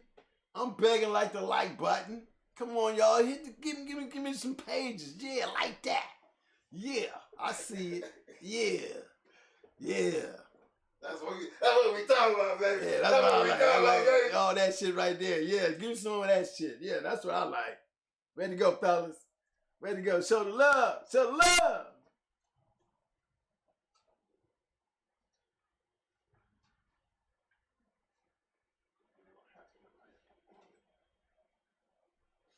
You sure it ain't happen again, Mike? That time you get over here? Okay. Hey, fellas. Hey, man. Look, and we know tonight is that Tuesday night. You know, really appreciate everybody who showed up, showed out. You know, and I got to give it to my damn Shark Tank, man. This is why the Shark Tank is so important to this show. Because if you follow the Shark Tank, and Mo, Mo don't usually get a chance to get in there and do what he did tonight. But he got so intrigued based on the conversation, and it was so much conversation going on, that I just told him, hey, you need to get in there, because there's so much going on in the Shark Tank, and it was just set for a great show tonight. I mean, I really enjoyed the show tonight. You know, again, remember, I don't really get into that part of it, but what I enjoyed about it is how my belief in that whole Shark Tank idea, what it looks like when it's working. You know what I mean? Because I know there's a lot of young guys out there who's learning, and I even see my man Eli Monster come up and he made a statement. I didn't put it out there, but I seen his comment. He said he's been doing this almost 20, 30 plus years, and he still learns something new. I heard my brother sit there and tell you, and he's telling you, if we had known back in the day how to wing them dogs off them steroids, I really believe that he would have paid a lot more attention and tried a lot harder to fix that problem if we knew the detriment it was actually doing in the long run. I mean, really. But back then, he was in a different type of mind frame. Remember, I tell you, man, spend 20 years of your life doing this right here. 20 plus. Just months, years. Just, that's was our game plan. That's what we did. Have fun. Enjoy life. Doing what we love to do. Where it just took over our life. That's what that shit felt like. That's what that shit is. I mean, we lived that life. We can sit back and talk about it now. Now, we're not encouraging nobody to go out there and do what we did. This show is strictly for historical and educational and entertainment purposes only. We do not advise and we are not promoting anyone to become dog fighters. What we're telling you and what we're trying to share with you is our past, our history, our experiences. You know? And we take that and we put that out there because, again, you don't have to be a dog fighter to know how to take care of your dog. You know what I mean? That's not what this is for. This is for you to be able to get the knowledge to help you do whatever you choose to do with your dog. At least as long as you do it in the right way. You know? I'll do it to show y'all what made these dogs so great. They're American Pit Bull Terriers, fellas. We came in the game thinking this was all they did. Back in our time, that's all they was for. You know, it's actually dangerous to have one as a house pet. They put the name on them so bad. I mean, I'm shocked to see more people having them. I mean, I see people walking into my neighborhood with pit bulls now. It's normal people, good dogs. So we've come a long way.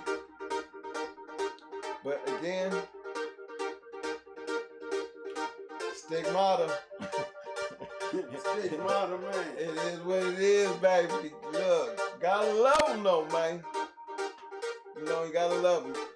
They are what they are. So, again, big shout out to everybody who donated on the channel.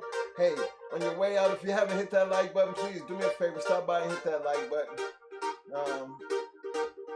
We might not be doing a show Friday. You know, got some things that's coming up, and might not be able to, but I'm gonna try my best. You know, but you know, we're just putting that out there now. We got things coming up, and we try to make every show, but one time, you know, sometimes we got to make, you know, changes. Gonna miss y'all. If you don't, but you know me, I'm gonna try to get more to, let's try to do something before we leave, you know, and at least be able to present something for y'all. You know what I'm saying? Always thinking about you guys. You feel like we disappoint y'all if we don't. You know, that's my way of thinking about it. You know what I mean? But sometimes we gotta do what we gotta do. Right now we gotta do what we gotta do. So if y'all miss this Friday, you know, we're going, you know, because we got things to do. But if we happen to come up with something before Friday, all I can do is just stand by, because if something's going to happen before Friday and we throw something together, I will post it so everybody will know. You know, it might not be a live show, but it'll be something entertaining. And I might be hanging out in the chat, you know, while we travel to make it an entertaining show. Because, you know, I'm pretty sure Mo can do some pretty silly entertaining shit if you want to. You know, we need to do that, you know, just throw together about an hour of some silly shit. You know, I mean, just talk about some of the dumbest shit we've seen doing this. I think it'll be a good show. Or some of the dumbass shit that we've done doing this shit, you know. But something to just keep y'all entertained. But hey, don't forget, go on hard, KennelsReloaded.com. Check out the merchandise. We always sporting it. Big shout out to my mans and them who purchased their gear. My boys, a lot of the, you know, couple fellas out there got their gear. And for my boys out there who got y'all stuff and stuff, hey man, share some pictures with me. Put your gear on. You know what I mean? Let me see what it look like on you. You know? Let's see how it look like on me. I want to see what it look like on y'all. But outside of that, fellas, we enjoyed tonight. And I hope for a lot of you guys you learned something that you didn't know. But outside of that, it was an enjoyable evening. Especially for Tuesday. Anything else you want to say, bro? You don't want to have no 2 cents or nothing? I don't have 2 cents. I'm with Mayhem, half a gallon. Yeah, we got giving them half a gallon. Yeah. But look, it's a learning process. Experience is always the key. Experience. Not knowing, but the experience of knowing is the key. Take that, put it in your little notepad, underline it. And if you got a little highlighter, highlight it. Because you can hear a lot of shit, but when it comes down to experience is something that you have to go through. You know, that you can have the results. And the only way them results cannot work for you is that you didn't get the information right or you didn't do what you was told. And that's what the experience does. Sometimes it works for people, sometimes it don't. But again, there's nothing wrong with trying to get as much knowledge as you can. Just be careful who you're getting the knowledge from. That's all I'm going to say. Until maybe next Tuesday. I'm going to put that out there until maybe next Tuesday. You know, everybody stay safe. Everybody keep bulldogging. And as always, He said, as always, we always scratch the win, y'all. What's up, baby? You know what I'm saying? Don't forget to check out the merchandise. Don't forget to hit that Cash App for anybody want to throw out there. Look, hit the Cash App, 99 cents. Let me see how many people can jump out there and hit the Cash App for 99 cents. 99 cents is all we're asking for. 99 cents. It's not the fact that the money matters. It's the fact that I want to see how much participation we can get out of our viewers. Because every little bit helps. What I mean by it helps, what it actually does is help us do things a lot bigger and better. You know, we're trying to get our book out. Everybody's going to love the book. We're going to try to make the book affordable because the more people who got it, the more knowledge is going to be out there. That's how we take a look at it. Not looking to get rich. We're actually looking at it to be more informative and have it out there where we can share the love like we share the videos. So, and everything that you do is always going to be used for this purpose. What you think? So until maybe Tuesday, I'm doing my best to work on this Friday thing, but just in case, I'm going to just put Tuesday out there because, again, I know I'll be back by Tuesday. Y'all stay safe. Keep showing the love. Keep giving up them deuces. Shark Tank, keep doing what you're doing. And if you ain't hit the damn like button, hit the like button on the way out. You know what I'm saying? To all my people on the back street, you know I see you. There's a whole lot of y'all back there, too. Much love, fam. Y'all got the email addresses. I gave y'all both email addresses. The Going Hard email and gave you my personal Going Hard email. So there's no reason why you guys want to have, you know, jump in there. I pinned it up. Use them. We always respond to our emails. Okay? Until Tuesday, y'all rock out with me.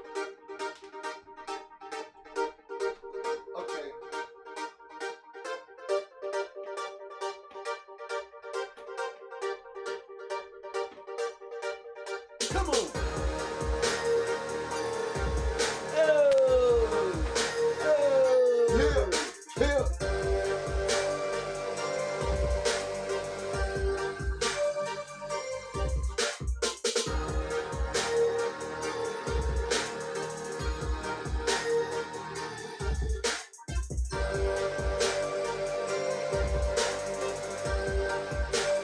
I know what's up, fellas. Love y'all, man. See y'all Tuesday. Hey. Don't talk about it, be about it. Don't talk about it, be about it. It's 2W. Always, baby. Always. Yeah. Yes, sir. Keep your eyes on the prize, baby. eyes on the prize. Yeah, y'all see it down there. Prove it. Prove it. Whoa.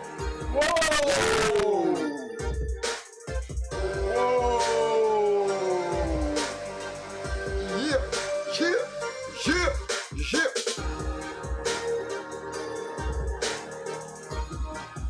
Big that ass. Yeah.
Let me go over in here. Hey Mike, check out Z on the chat. Z. Yeah. No, hold on. Shout out to Z. What's up, Z? I don't know why I ain't showing up on my shit. Oh, this shit goes down. Boats in hell! Boats in the hell. What's up, baby? Simo!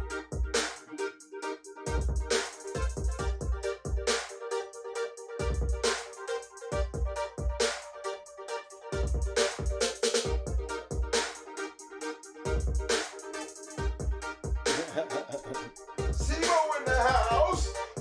What's up, mommy?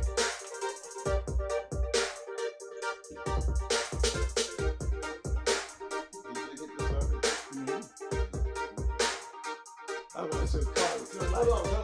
We ain't heard her damn shit. Her damn. I mean, my girl got a blue. Oh, yeah.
Big shout out to all my West Coast peeps, all my UK family out there, my South African family, my Ireland people, what's happening, fam? My New Mexico, my Mexico fam. Big shout out to all.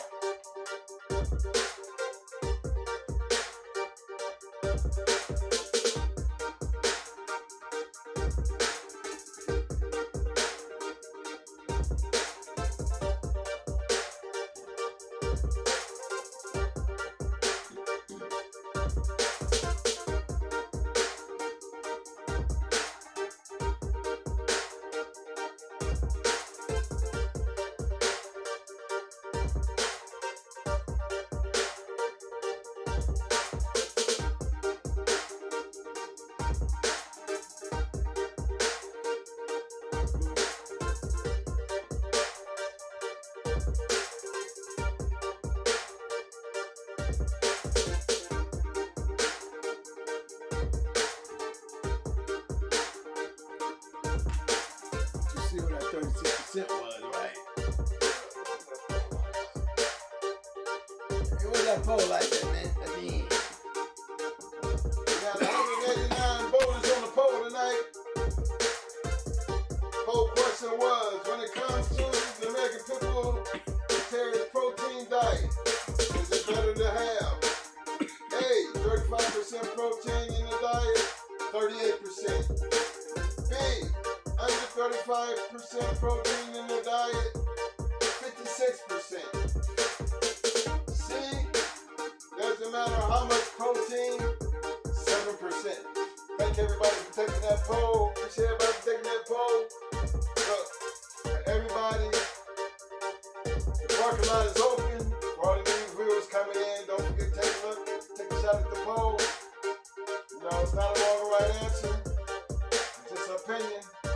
But it doesn't hurt to participate. Don't forget to hit that like button. If you haven't already subscribed, don't forget to hit that subscribe button.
Oh no, it's way past my bedtime. Hold on.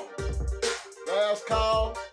Last call. Parking lot will be closing. This is not the weekend. This is a weekday.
Appreciate everybody for showing up tonight.